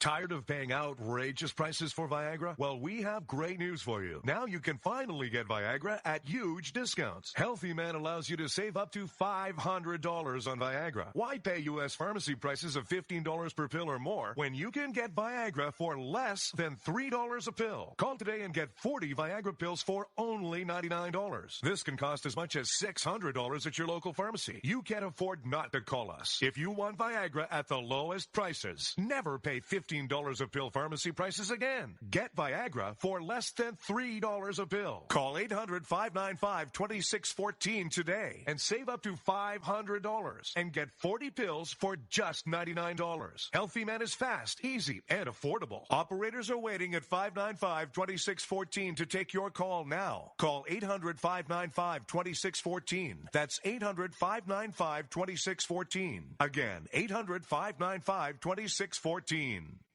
It started with a knock, but it wouldn't end there. What happens in the story next, many wouldn't understand, and most wouldn't believe. 5 + 2 = Perfection by Samuel Rosette Jr. is a must-read. The scriptures within are reminders of the ancient past, and yet intriguingly infuses with texts which stand on the edge of the stage of relevancy. Available online at Westbow Press, Amazon, Books A Million, Barnes & Noble, and SamuelRosetteJr.com. We've all heard of male enhancement, but now there's an expert on true male enhancement in the areas that really count. In Herb Ellis's book, Husband 2.0, Real Male Enhancement, you'll find answers to questions like, why doesn't she want to have sex? A quick start, quick results workout guide. Plus, what you can do as a side hustle to make money now. With all the great tips in this book, every man can benefit. Get the book, Husband 2.0, Real Male Enhancement, on Amazon.com. You know, a couple of weeks ago, a long-haired young person came into our bank and said to me, I bet you won't lend me money to buy an electric guitar.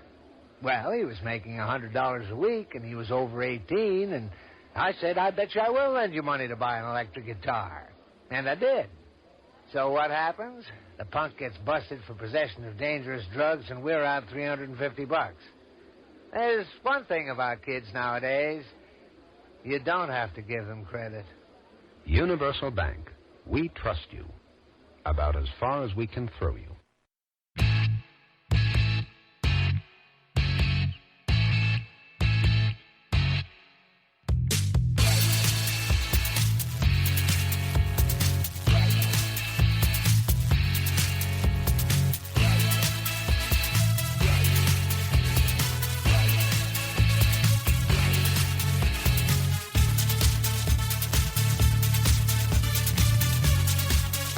There are so many things that one could actually look at and decide that possibly it is more likely than not that Donald Trump is, no, not necessarily anointed, but actually the one that has been given to us.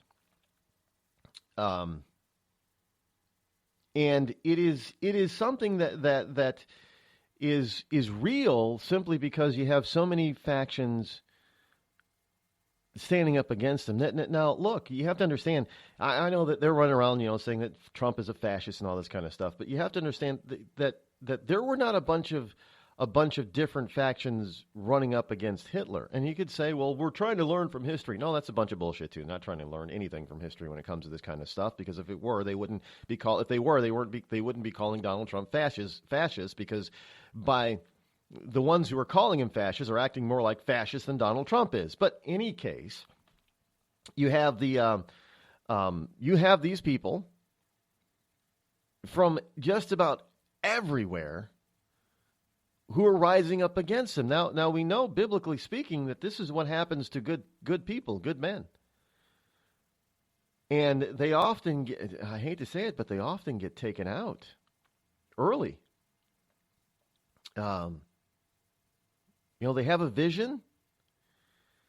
They take a stance, and they cannot be swayed or moved from that stance. And the only way you can stop them is to take them out. And Dr. Martin Luther King Jr., anybody?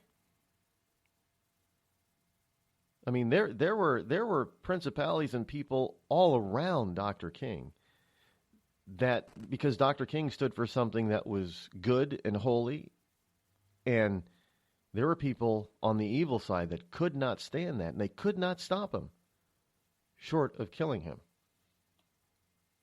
So, look, this is what they're trying to do with this witchcraft stuff and Donald Trump. We can't stop him, so let's kill him, so they say. Have you ever thought to yourself, I'm a leftist elite Hollywood a-hole? If so, good news. The Rod Eccles Hollywood Community College is now open, featuring such courses as unemployment is not paid vacation. No, Americans don't want to spend $19 for an order of French fries, and the ever popular shut the hell up. Why, just listen to this big-time celebrity endorsement. I'm not Rosie O'Donnell, and I think this school's offensive, sexist, and racist. And I think you're a giant a-hole who needs to shut the hell up. Hey, we teach a course in that. The Rod Eccles Hollywood Community College, where being an a-hole is not a guarantee you'll be an A student.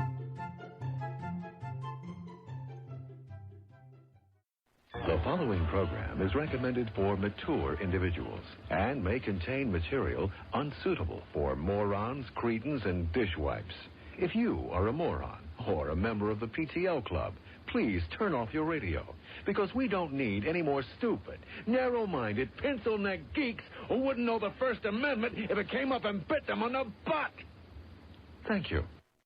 The Red Cross responds to nearly 66,000 disasters every year, most of them house fires. Red Cross President and CEO Gail McGovern says you need to develop an evacuation plan and practice it, especially with your children. It takes just 2 minutes for a home to be engulfed in flames. Practice those drills. We all think our kids know what to do. They don't. We need to teach them. We have started a large campaign where we're going into vulnerable communities and helping install smoke alarms. Already 92 lives were saved, and 4 of those lives were saved by a 5-year-old girl who remembered what we taught them during these fire drills, and she got her family out. We also have a slew of free apps that people can download onto their smartphones. It's what to do in every kind of disaster you can imagine, how to prepare and how to recover. To help support all the Red Cross does and to make a financial donation, go to redcross.org. That's redcross.org.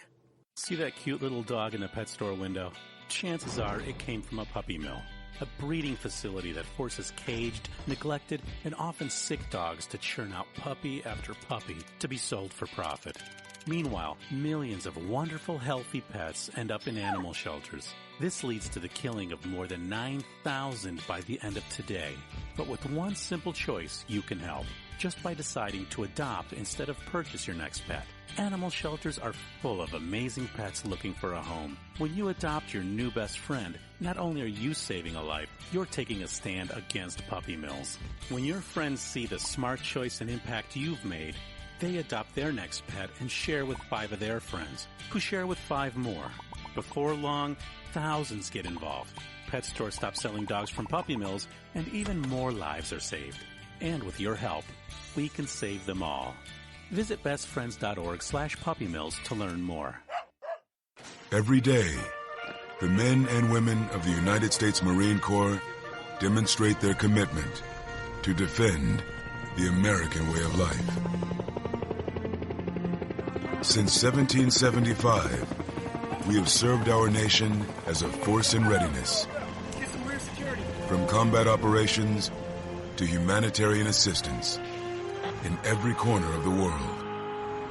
No matter where the mission takes us today, or wherever our country needs us tomorrow, we always remember the land we call home.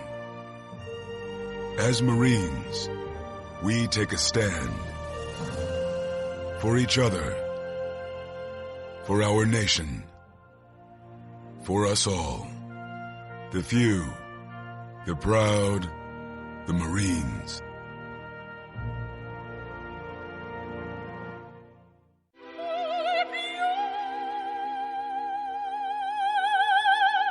The human voice. It can be sweet as music, powerful as thunder, and so, my fellow Americans, cheerful as laughter. But for millions of people, it can also be a sign of COPD. This serious lung disease can make it so hard to breathe, you often can't catch a breath or finish a sentence, let alone carry a tune. And many who have COPD don't even know it. That's where your voice comes in. If you think you or a loved one have symptoms, talk with a healthcare provider. Early diagnosis can mean better treatments and quality of life. Join us in raising our voices for the millions with COPD who can't. Learn more, breathe better at NIH.gov.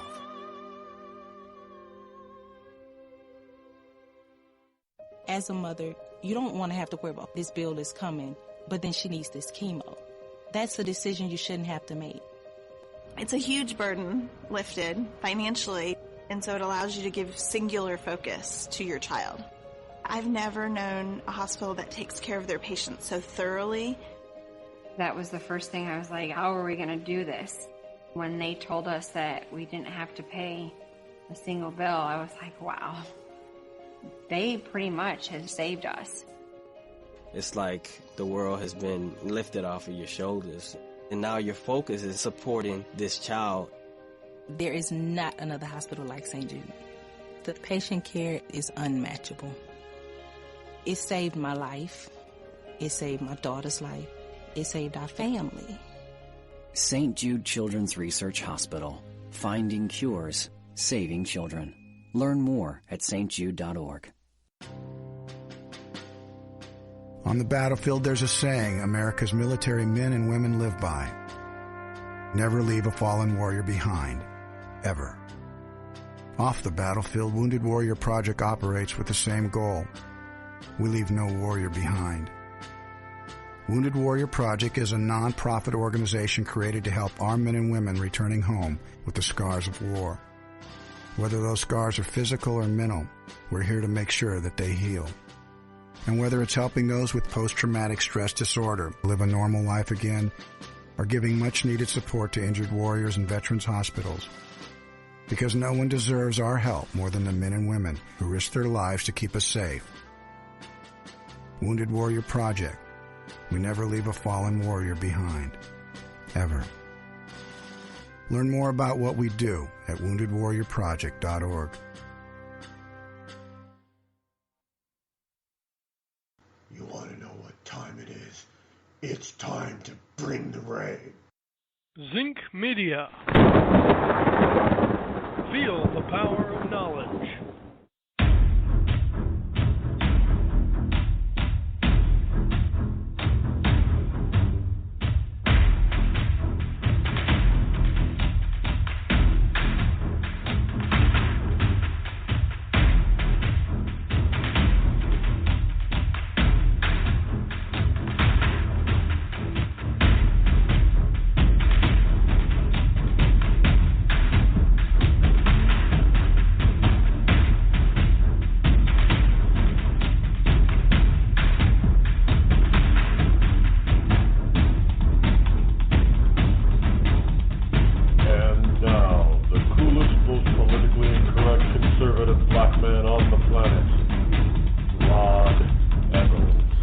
It is I, your lovable host, Rod, your host that practices some pagan rituals, like bringing Christmas trees and greenery into his household around the holiday time, Christmas time. And, unfortunately, there's probably half a dozen other benign paganistic rituals that we practice without actually realizing that they're actually originate in paganism. But it's okay, because we've been able to change the meaning of those things. Have we not?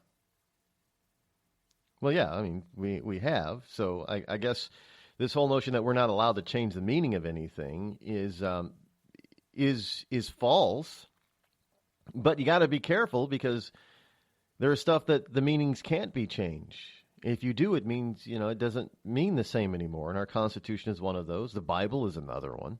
I don't care what Bible you're talking about. It could be the Christian Bible. It could be the Jewish Bible. It could be, I know they're not all called Bibles, but basically, you know what the word Bible really means? It means book. Ugh. Sometimes it's terrible that you have to actually explain this kind of stuff. I'll often say something like, well, the Islamic Bible. It's not a Bible. It's not a book? Well, yeah, it is a book. Well, there you go. So anyway, it's, you just gotta be careful, folks. You really gotta be. You just can't accept things blindly.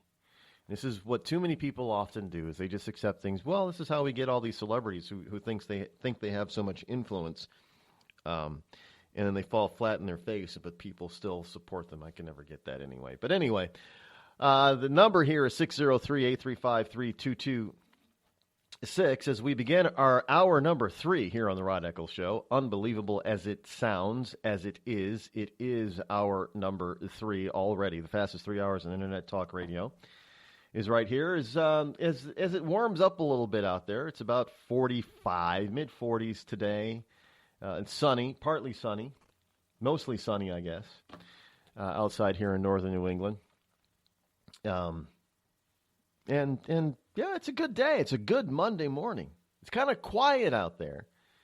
Well, this is a vacation week, midwinter recess here in New Hampshire. Now, last week it was in Massachusetts. They had the midwinter recess. That was down in Mass. But this week it is up here in New Hampshire. Teachers have it off. Students have it off. Schools are closed. Everybody just having a good old week-long snow day, basically. And that's fine. I don't remember having a midwinter. Well, we did, I guess. We had a week off. Some school districts I went to as a kid, we didn't have. But then we got off like we were done with school like the last week of May, first week of June, which was a lot better than having a week off. Because, if you want to go, if you're a kid and you want to go sledding in the northern climes, and you can do that on the weekends. You don't need to. Why waste all that wonderful, short. Well, when you're living in northern Michigan, and it's very, you can go a whole week without seeing the sun because it'd be that overcast and cloudy. Sometimes it was just awful, but why, and the days are short. Why even bother having a week off? There's not much you're going to get done. But summers, on the other hand, different story. Have a lot more fun. More summer days. I'm all for more summer days. Absolutely. I wish we had more warm summer days up here in New England. But we are where we are, and we don't. So, I can complain about the cold sometimes. I don't mind cold, just when it gets. I just don't believe, and I talk to God about this constantly. I don't think it's necessary for the temperature to dip below 20 degrees. There's no reason for it. There probably is some sort of good, legitimate climatological reason for it doing that, but I don't see one. So I tell God, Lord, there's no reason for it to go below 20 degrees. I understand 32 is for snow. Got it. You can put it in the 20s. That's fine too, but there's no reason for it to really. And as far as getting below 0, that's just torture. And that's just not right. Because that's not temperatures fit for man nor beast. Seriously. But obviously we get those days, and there are places on the planet where it's below 20 or below 0 for extended periods of time. And I don't know. I'm just not into that kind of thing. I'm not into that kind of torture to the body, whether the body be an animal or a human. And speaking of torture to the body, it appears that our government now a lot of people are trying to blame Trump on this. This was put into place before Trump was even elected, let alone inaugurated. This is an Obama administration thing. And you have to ask yourself, where the hell is this going to go, and where is it going to stop? How is it we're going to eliminate this? And this came about. This is a story that came about from an AP News article from an Emery D'Alessio, D'Alesio. And, no, it wasn't him. It was somebody else. There's another story with him on it. In any case, I do believe it was an AP story. And it appears it's not appears, it actually happened, that there is a story out there that is not being widely read. And it wasn't AP, I'm sorry. It was from Zero Hedge. I'm just going through my paper pile here and trying to coordinate it with the electronics. But you have a piece here on Zero Hedge by Tyler Durden, Durden, and he is talking about security at an airport. We weren't told about this. We're still not really being told about it. I mean, this is when I read this, and I'm thinking, okay, this is really kind of sinister. And then Tyler does something remarkable. He backs up his story with a government page about this. Here's the story. U.S. Marshals scanning your retina. U.S. Marshals, not the TSA, and not at the TSA checkpoint. But you know those long galleyways or hallways or extended walkways that go out to airplanes now? And that if you've ever been in the airport, you've ever been into a major airport, you don't walk out into the runway and climb up those stairs. You're comfortably shielded from the elements, from the terminal all the way to the jet door. Well, evidently in the jet walkway, recently, there were two U.S. Marshals who did not seem to give you a choice. You had to go through a retinal eye scan before you could board the aircraft. Nobody was expecting it. They warned no one, told no one. So here's the story. He starts out by saying, for some 15 years, airport security has become steadily more invasive, and that it has. There are ever more checkpoints, ever more requests for documents as you make your way from the airport entrance to the airplane. Passengers have adapted to these new changes as they come. But he says, my latest flight to Mexico, originating in Atlanta, presented all passengers with something I had never seen before. We'd already been through the checkpoint. Our boarding passes checked, our passports checked. We've been through the scanners and the pat downs and of course the X-ray body machine X-ray that pictures you naked. And at the gate, each passenger had already had their tickets scanned, and we were all walking on the jet bridge to go to the boarding. And of course, you get your boarding passes before you get to enter the jet walkway. Your boarding pass is scanned yet again to make sure that you're on the right flight and you're the right person. And then you get to go through. You've passed all of those checkpoints. All those checkpoints that are supposed to keep you safe on the aircraft.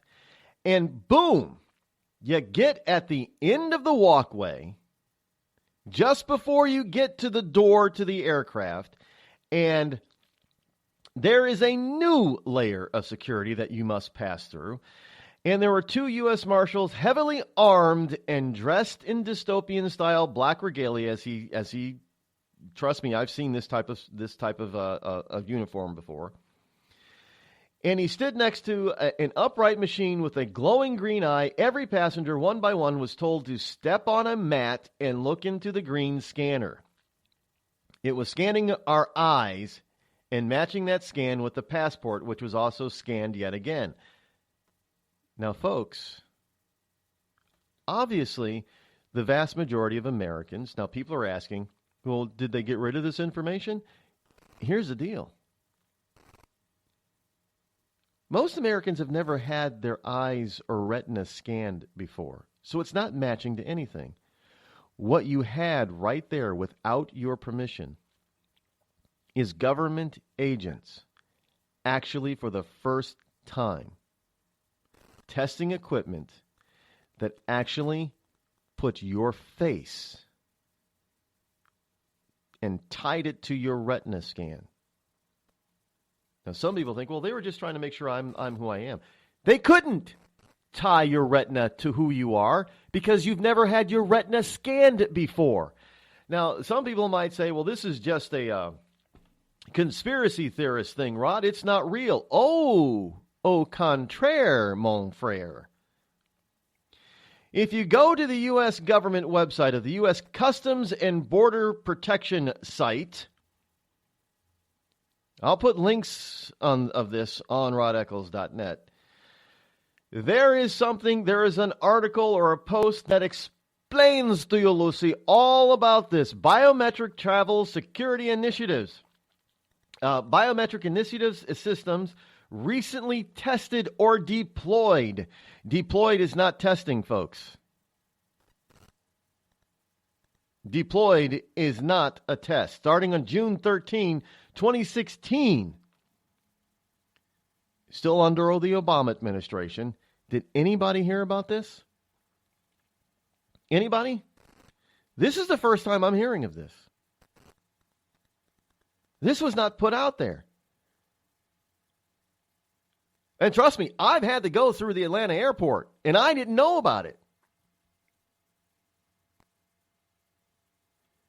They're now trying to tag you before you leave the country. Now, I thought your passport really was your permission to leave. That's pretty diabolical to say that you need permission to leave the United States of America.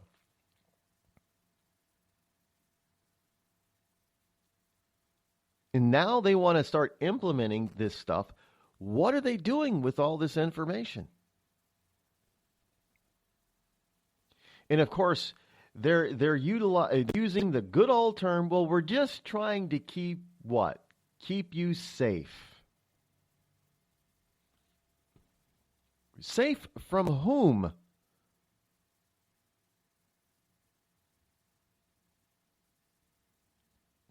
Now you're going to tell me, well, is this how they're going to get rid of this notion? We had a story here in New Hampshire not too long ago, a couple of weeks ago.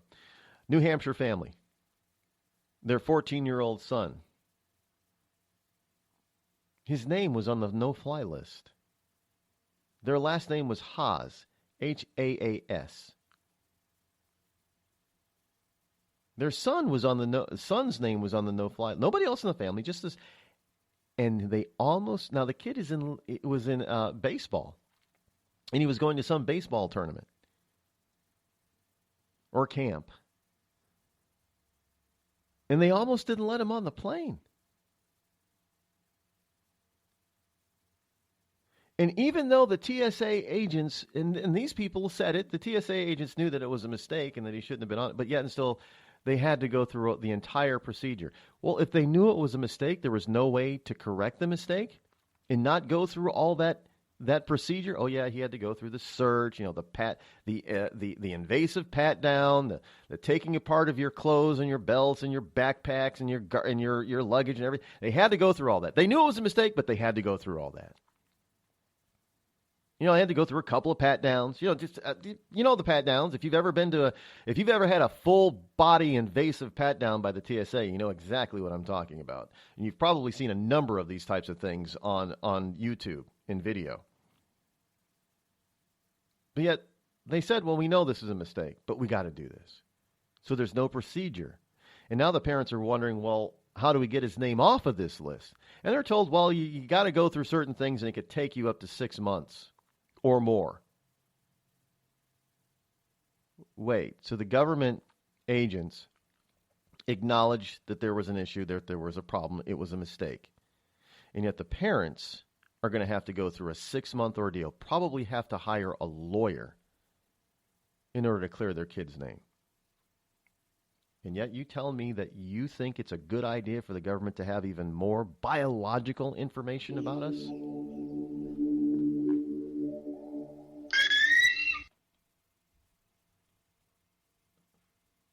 Tired of paying outrageous prices for Viagra? Well, we have great news for you. Now you can finally get Viagra at huge discounts. Healthy Man allows you to save up to $500 on Viagra. Why pay U.S. pharmacy prices of $15 per pill or more when you can get Viagra for less than $3 a pill? Call today and get 40 Viagra pills for only $99. This can cost as much as $600 at your local pharmacy. You can't afford not to call us. If you want Viagra at the lowest prices, never pay $15 a pill pharmacy prices again. Get Viagra for less than $3 a pill. Call 800-595-2614 today and save up to $500 and get 40 pills for just $99. Healthy Man is fast, easy, and affordable. Operators are waiting at 595-2614 to take your call now. Call 800-595-2614. That's 800-595-2614. Again, 800-595-2614. It started with a knock, but it wouldn't end there. What happens in the story next, many wouldn't understand, and most wouldn't believe. 5 + 2 = Perfection by Samuel Rosette Jr. is a must-read. The scriptures within are reminders of the ancient past, and yet intriguingly infuses with texts which stand on the edge of the stage of relevancy.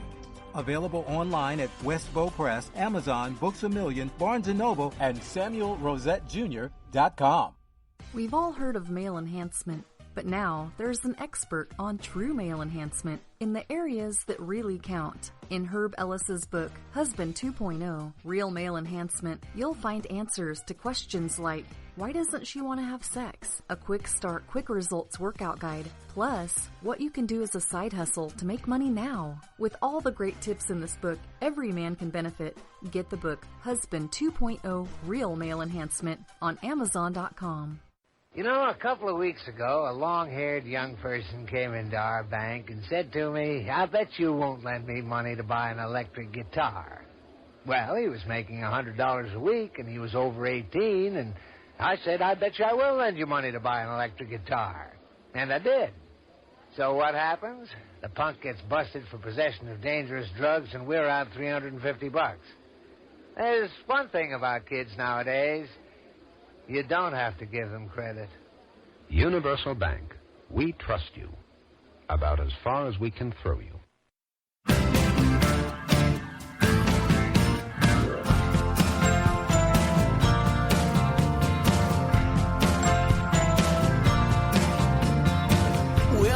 You know, they've got this thing going on. It was a test. They call it a test. They were testing the system to be deployed, actually. Now, this is what it's called. This is a biometric initiatives recently tested or deployed here in the United States, and they've given this a name. It is called the Departure Information System. And what this guy experienced was Departure Information Systems Test. Now, this is directly from the governmental website. One of CBP's latest initiatives, which is the Custom and Border Protection. So one of CBP's latest initiatives, conducted in partnership with Delta Airlines, is CBP's Departure Information Systems Test. Starting on June 13th, 2016, CBP will implement a test at Hartsfield-Jackson Atlanta International Airport to evaluate CBP's ability of its information systems to compare images of travelers departing the United States against images previously provided. This test will only affect one daily flight from the United States to Japan. He said he was going to Mexico. All travelers must participate in this test. Really? Let me repeat that. All travelers must participate in this test, but once identified as a U.S. citizen, their images will be deleted. Yet we've heard that before. The test of CBP's data system capabilities builds upon lessons learned from CBP's other biometric tests. The test will end no later than September 30th, 2016. I'm sorry. First of all, they didn't tell us about it. They're not explaining it to the American people. They're throwing it up on a governmental website and as a post that nobody really reads. And then they're telling us that we are required to participate in this test. When was that law passed? And who passed it? When did we give up our constitutional rights to have all this stuff happen? Last time I checked, we didn't. But somehow we're able to justify this as a security precaution, as a security measure to keep Americans safe, from threats domestic and foreign. But, oh my goodness gracious, Donald Trump, in order to keep Americans safe from threats domestic and foreign, cannot ban, according to a district judge in Washington state, he can't ban certain people from certain nations. And hey, you can go ahead and get your picture taken, including of your eyeballs. And you have to.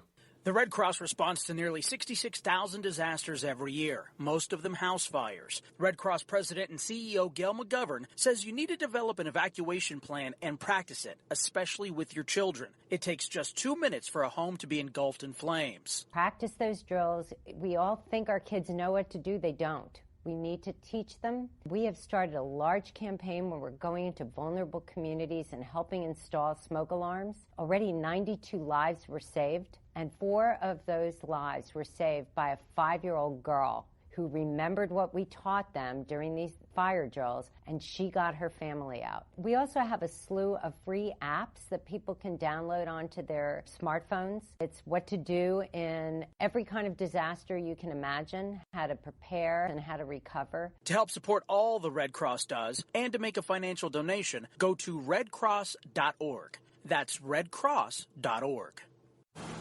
I'm just so happy my father had a chance to see his kids before he passed. I just want to say thank you. When her father fell ill, the American Red Cross was able to help get Veronica's brother home from the Navy to speak to his father one last time. It's thanks to your donations that we can connect military families when they need it most. Please donate today at redcross.org. It's Thursday night, and you're grabbing drinks with some friends. Started off with a pitcher for the table, which quickly becomes 2. There's pool. And there's the photo booth. All right, everybody squeeze in. Say cheese! Followed naturally by an order of wings. And another. Can we get some extra ranch sauce? Then there's the ceremonial nightcap. So what are we doing this weekend? And lastly, it's back to the car, which, if you're buzzed,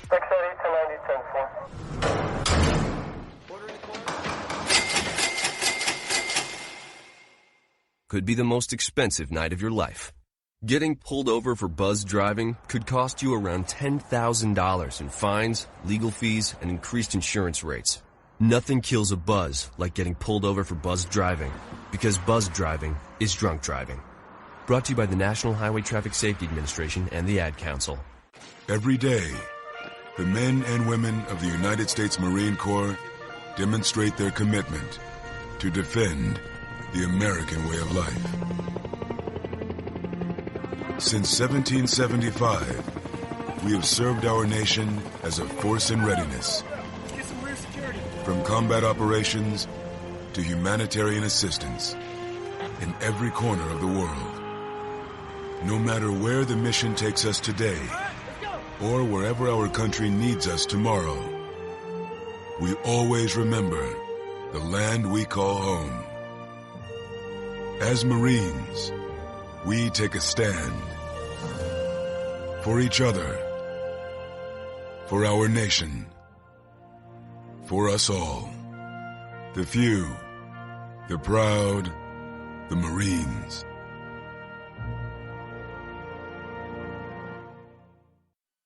I considered suicide so I wouldn't put my family through all the pain. Many of our warriors are returning home from the battlefield, only to face a new war as they struggle with devastating injuries. At Wounded Warrior Project, we understand. We're there to help. Even though you think you're broken, you're not. It's the physical and the emotional healing that Wounded Warrior Project provides. With a gift of just $19 a month, you can join Wounded Warrior Project. You'll help provide critically needed programs and services that rebuild lives. Beautiful. There you go, buddy. The ongoing needs of our wounded and their families will continue for many years to come. Now is the time to show your support. Call now or go online with your gift of just $19 a month, and we'll send you this Wounded Warrior Project blanket. It made me feel that there's people out there that care about us. After this event, we can finally maybe start to heal as a family and move forward. We need your help. The families are hurting. For many of our wounded heroes, the greatest casualty is being forgotten. That's why your gift of just $19 a month is so important. Please, call or go online right now. Bring the rain.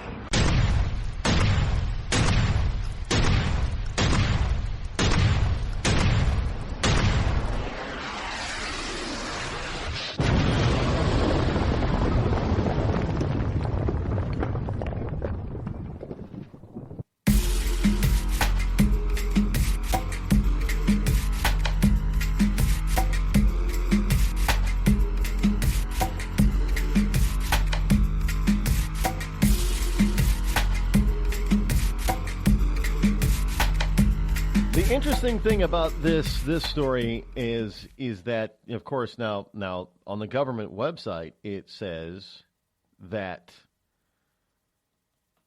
this test would last until September 30th of 2016, no later than that. But this guy was on and it was supposed to be testing those people flying to Japan.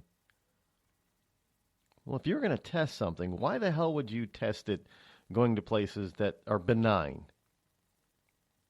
I mean, going to Japan is very benign. When was the last time we had a Japanese terrorist in this country? I'm being serious. But this gentleman was in Atlanta, the Atlanta airport, going to Mexico just a couple of weeks ago. Well, a couple of weeks ago, it was February of 2017, not September 2016. Now, the questions asked are legitimate ones. You know, he's asking, now to be sure, there might have been some tip-offs that security officials received that triggered these special measures for this flight only. Maybe they were looking for something or someone in particular. Maybe this was a one-time thing, a one-off, and will not become routine. The point is, he points out, is that it happened without any change in the laws or regulations. Whatever the reason, it was some decision made by security. It can happen on any flight for any reason, and who is in charge of making these decisions? And you want to say that this stuff is being, oh yeah, we do it and we take the information and we delete it? Isn't that what they said about when they first came out with those full body scanners? Oh yeah, this stuff, it gets deleted, it doesn't. And then it started showing up online all over the place. Not just a one-off. Multiple instances. It happened so often that they had to start changing how they handled the information that they got, because it used to just give you the whole look of somebody's body. I mean, you couldn't really tell the face, but you got to see the everything. And it was a shock to Americans that it was you want to talk about pornography? It was a shock to Americans to find out that it was absolutely okay to have video screens that can be seen by anybody of an X-ray machine of these people going through totally nude. And so these are, nobody's going to see this information. And then all these pictures started showing up on the internet.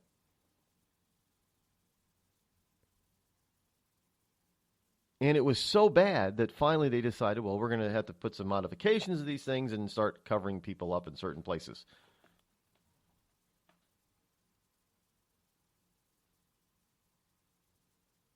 So now you want to tell me that this stuff is being deleted, this information is being deleted?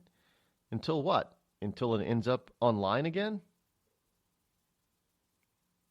Now this is very important, folks, because we are starting to see everyday stuff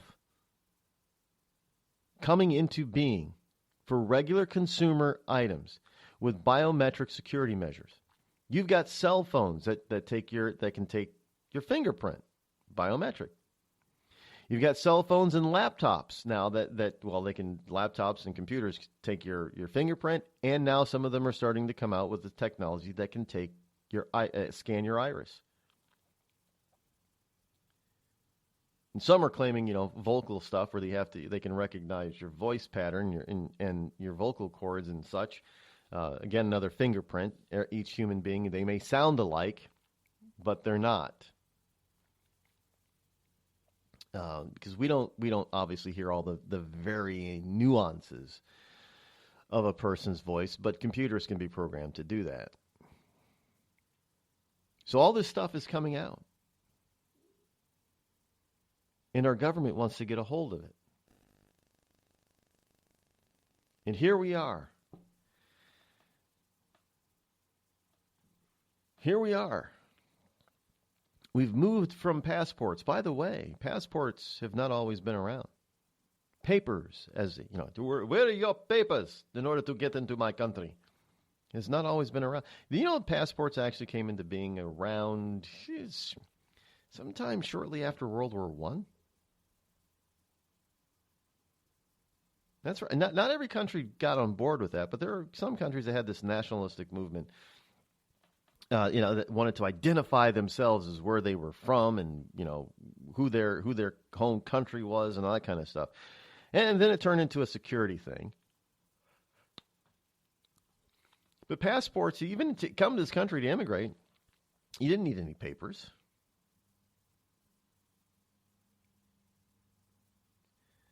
Now today, this is George Orwell's world come to real life, jumping out of the pages of his book 1984 into real life in 2017. Now you have to think of it this way. Now it used to be that you needed permission just to get into somebody's country. Okay, that's understandable. But now you need permission to get out of your own country? Well,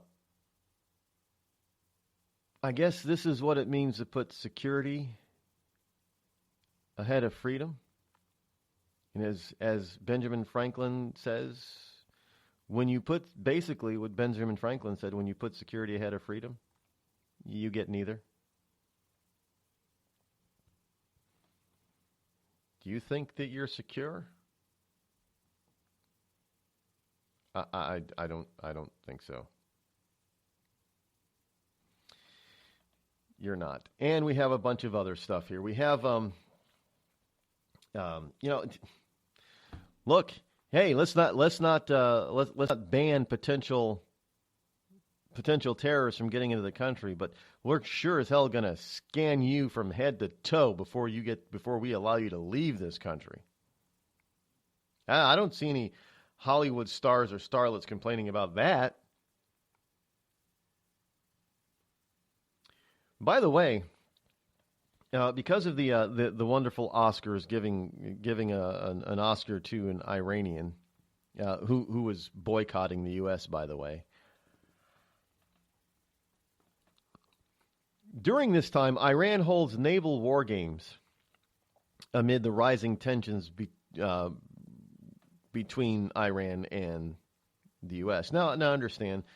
Look, those little Iranian naval ships are troublesome. They're like mosquitoes.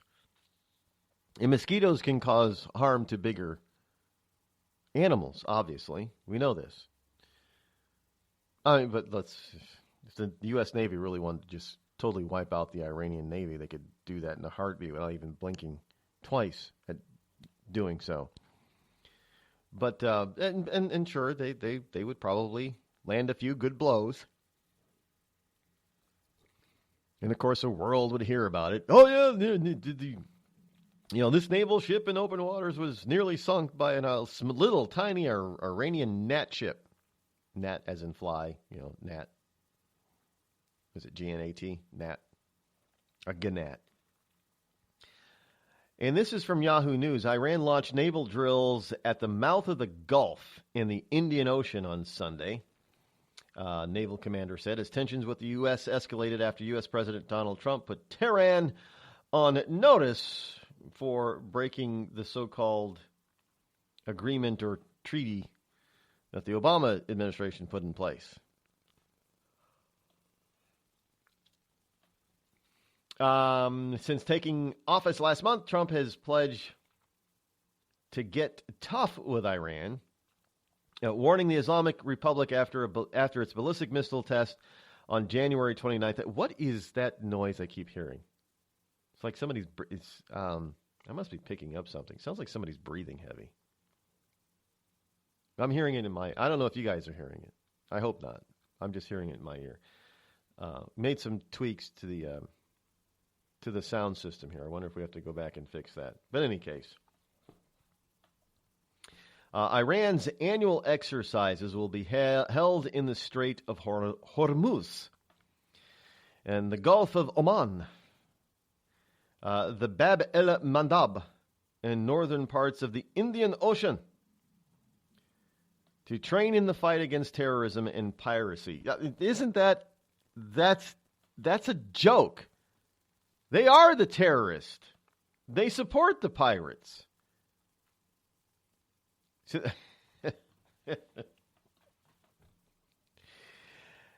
And this, another blast from the past coming out of Iran. We had the blast from the past here. We had George W. Bush, but we had Bush's nemesis in Iran. Former Iranian President Mahmoud Ahmadinejad writes an open letter to Donald Trump. And, I don't usually pick on people's facial features, but did this guy get a nose injection? Because it looks like it's a lot bigger than it was when he was president. I'm just saying. He's getting, I guess it's because he's getting older too. He's getting gray in the beard and everything. There's a picture of him on Yahoo News. But it just looks like his nose got huge. I don't remember it being that big, but it's very prominent on his face.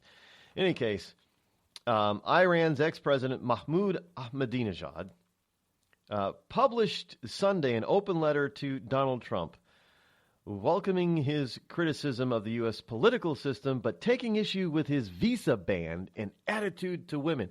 Isn't this rich? An former Iranian president, Iran here, women have to wear burqas and all that kind of crap, chastising an American president? Well, of course, you're talking about his locker room talk that was illegally recorded on a bus with another man. Wasn't talking to any females. Nobody else could overhear them outside of being illegally recorded. So, I guess I don't know. Do Iranians don't have locker room talk? Or is their locker room talk a little bit different?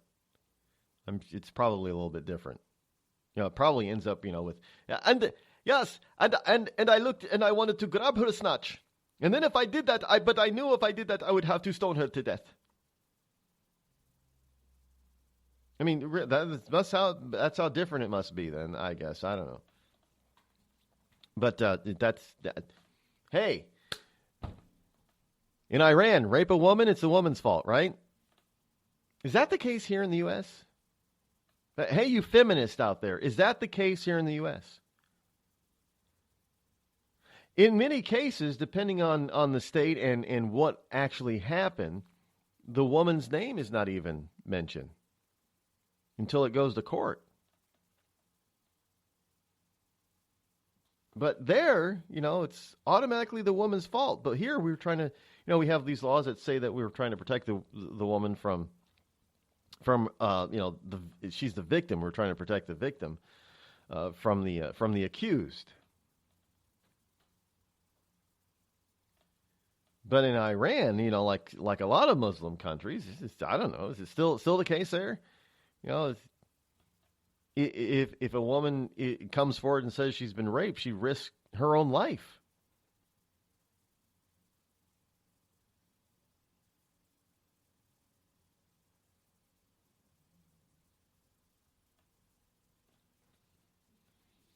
But hey, I guess it's okay for Ahmadinejad to write to Trump and excoriate him on certain things. Your Excellency, he says, has truthfully described the U.S. political system and electoral structure as corrupt and anti-public. So says Mahmoud. But much of the letter he has spent exhorting Trump to end interventions in the Middle East and to ditch the arrogance of past U.S. administrations. Oh, there it is again. We're the bad guy. Iran is out there, supporting terrorism of all kinds, but the United States is the bad guy. Isn't that how it usually works? Yeah, that's the way it always works. Kind of like liberals. Liberals blame Republicans for everything that liberals have done. Yeah.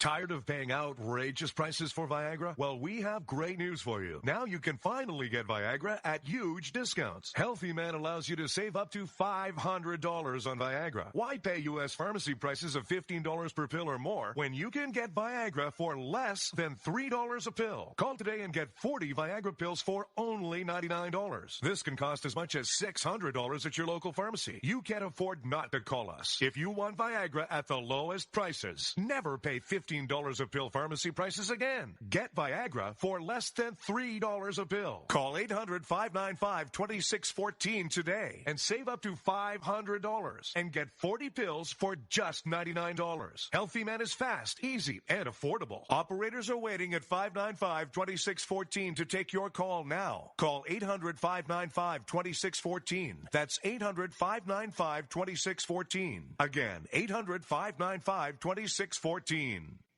It started with a knock, but it wouldn't end there.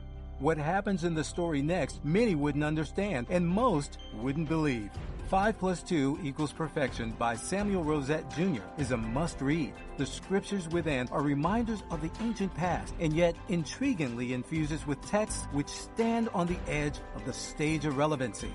Available online at Westbow Press, Amazon, Books A Million, Barnes & Noble, and SamuelRosetteJr.com.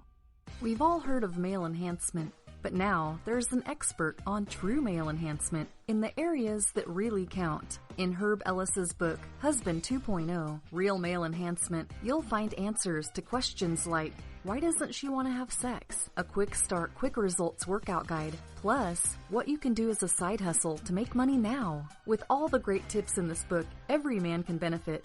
Get the book, Husband 2.0, Real Male Enhancement, on Amazon.com. A couple of weeks ago, a long-haired young person came into our bank and said to me, I bet you won't lend me money to buy an electric guitar. Well, he was making $100 a week, and he was over 18, and I said, I bet you I will lend you money to buy an electric guitar. And I did. So what happens? The punk gets busted for possession of dangerous drugs, and we're out $350. There's one thing about kids nowadays. You don't have to give them credit. Universal Bank. We trust you. About as far as we can throw you.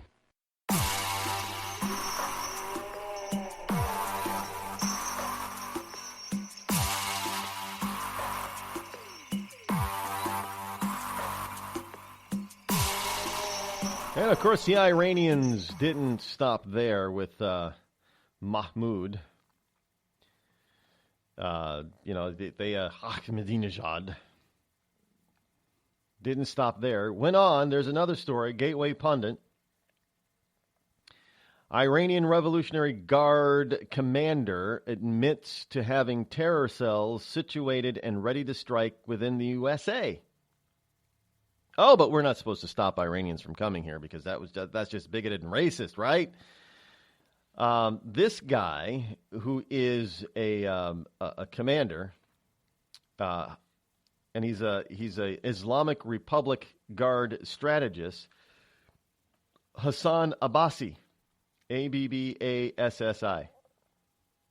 How do you spell Mississippi? Misspp, or SS and PP and with one I. Remember that? Or that's you spell it with one I literally, or you put one hand over one of your eyes and you spell it. That's Hassan Abbasi. Couple B's, couple S's there, couple A's. So he's discussing the destructive potential of Iran's hidden army already within the U.S. of A. Abbasi says, I'll be brief. We have 2 million Iranians there. 2 million Iranians. Be certain that I will raise a guerrilla army from amongst them against you. You know this well. Look how vulnerable you were on 9/11 when 4 Arabs who don't know how to fight managed to endanger your foundation.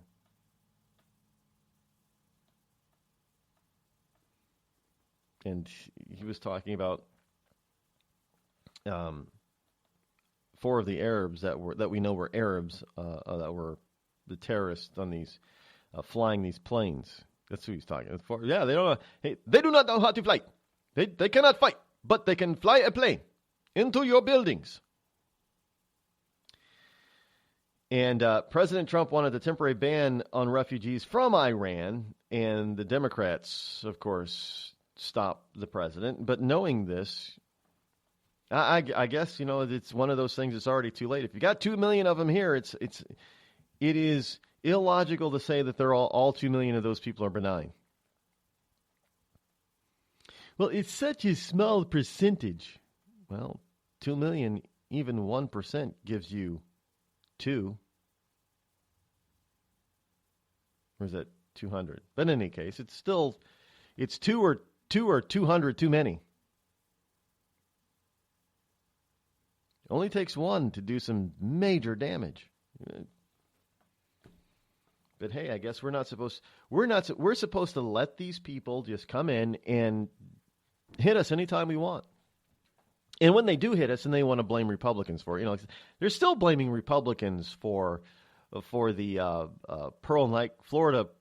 Pearl nightclub shooting. It's still because we allowed it's because we won't ban assault rifles.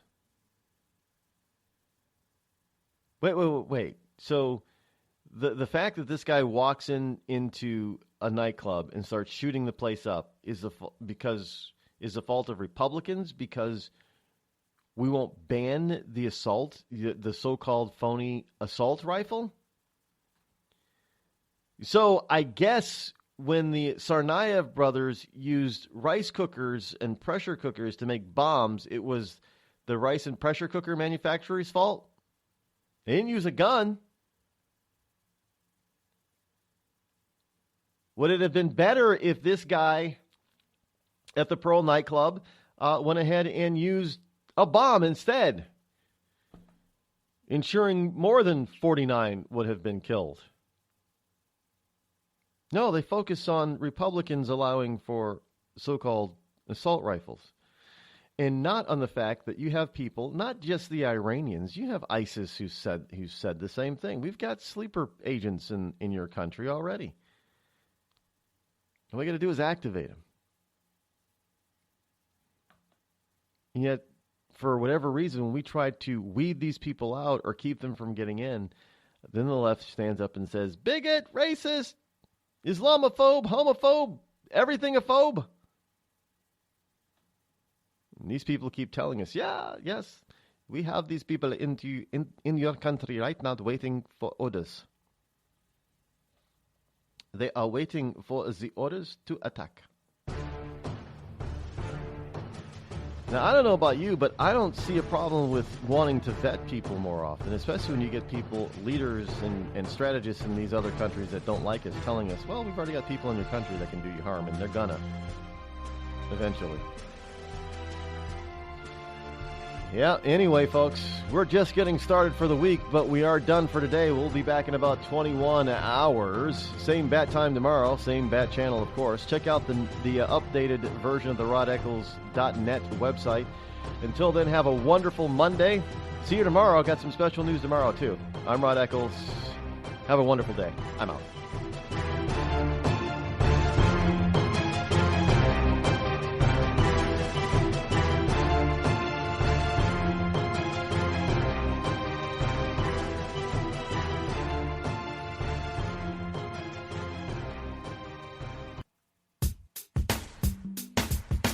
Damn, it feels good to be a Clinton. Damn, it feels good to be a Clinton. A shameless politician always plays her cards right. Got a crew for the fight on the airwaves. Lapdogs in the press keep their mouths tight. Cause a Clinton never needs to explain what, why it is what they done or with who. A real Clinton knows that they're entitled, and you don't get to know what they do. What difference does it make? For a Clinton, what's loaded in some fat apple file? A Clinton plays the victim for promotion. A Clinton kills it off with a smile. Damn, it feels good to be a Clinton. A server full of secrets ain't no thing. Damn, it feels good to be a Clinton. Nothing ever hits with the sting.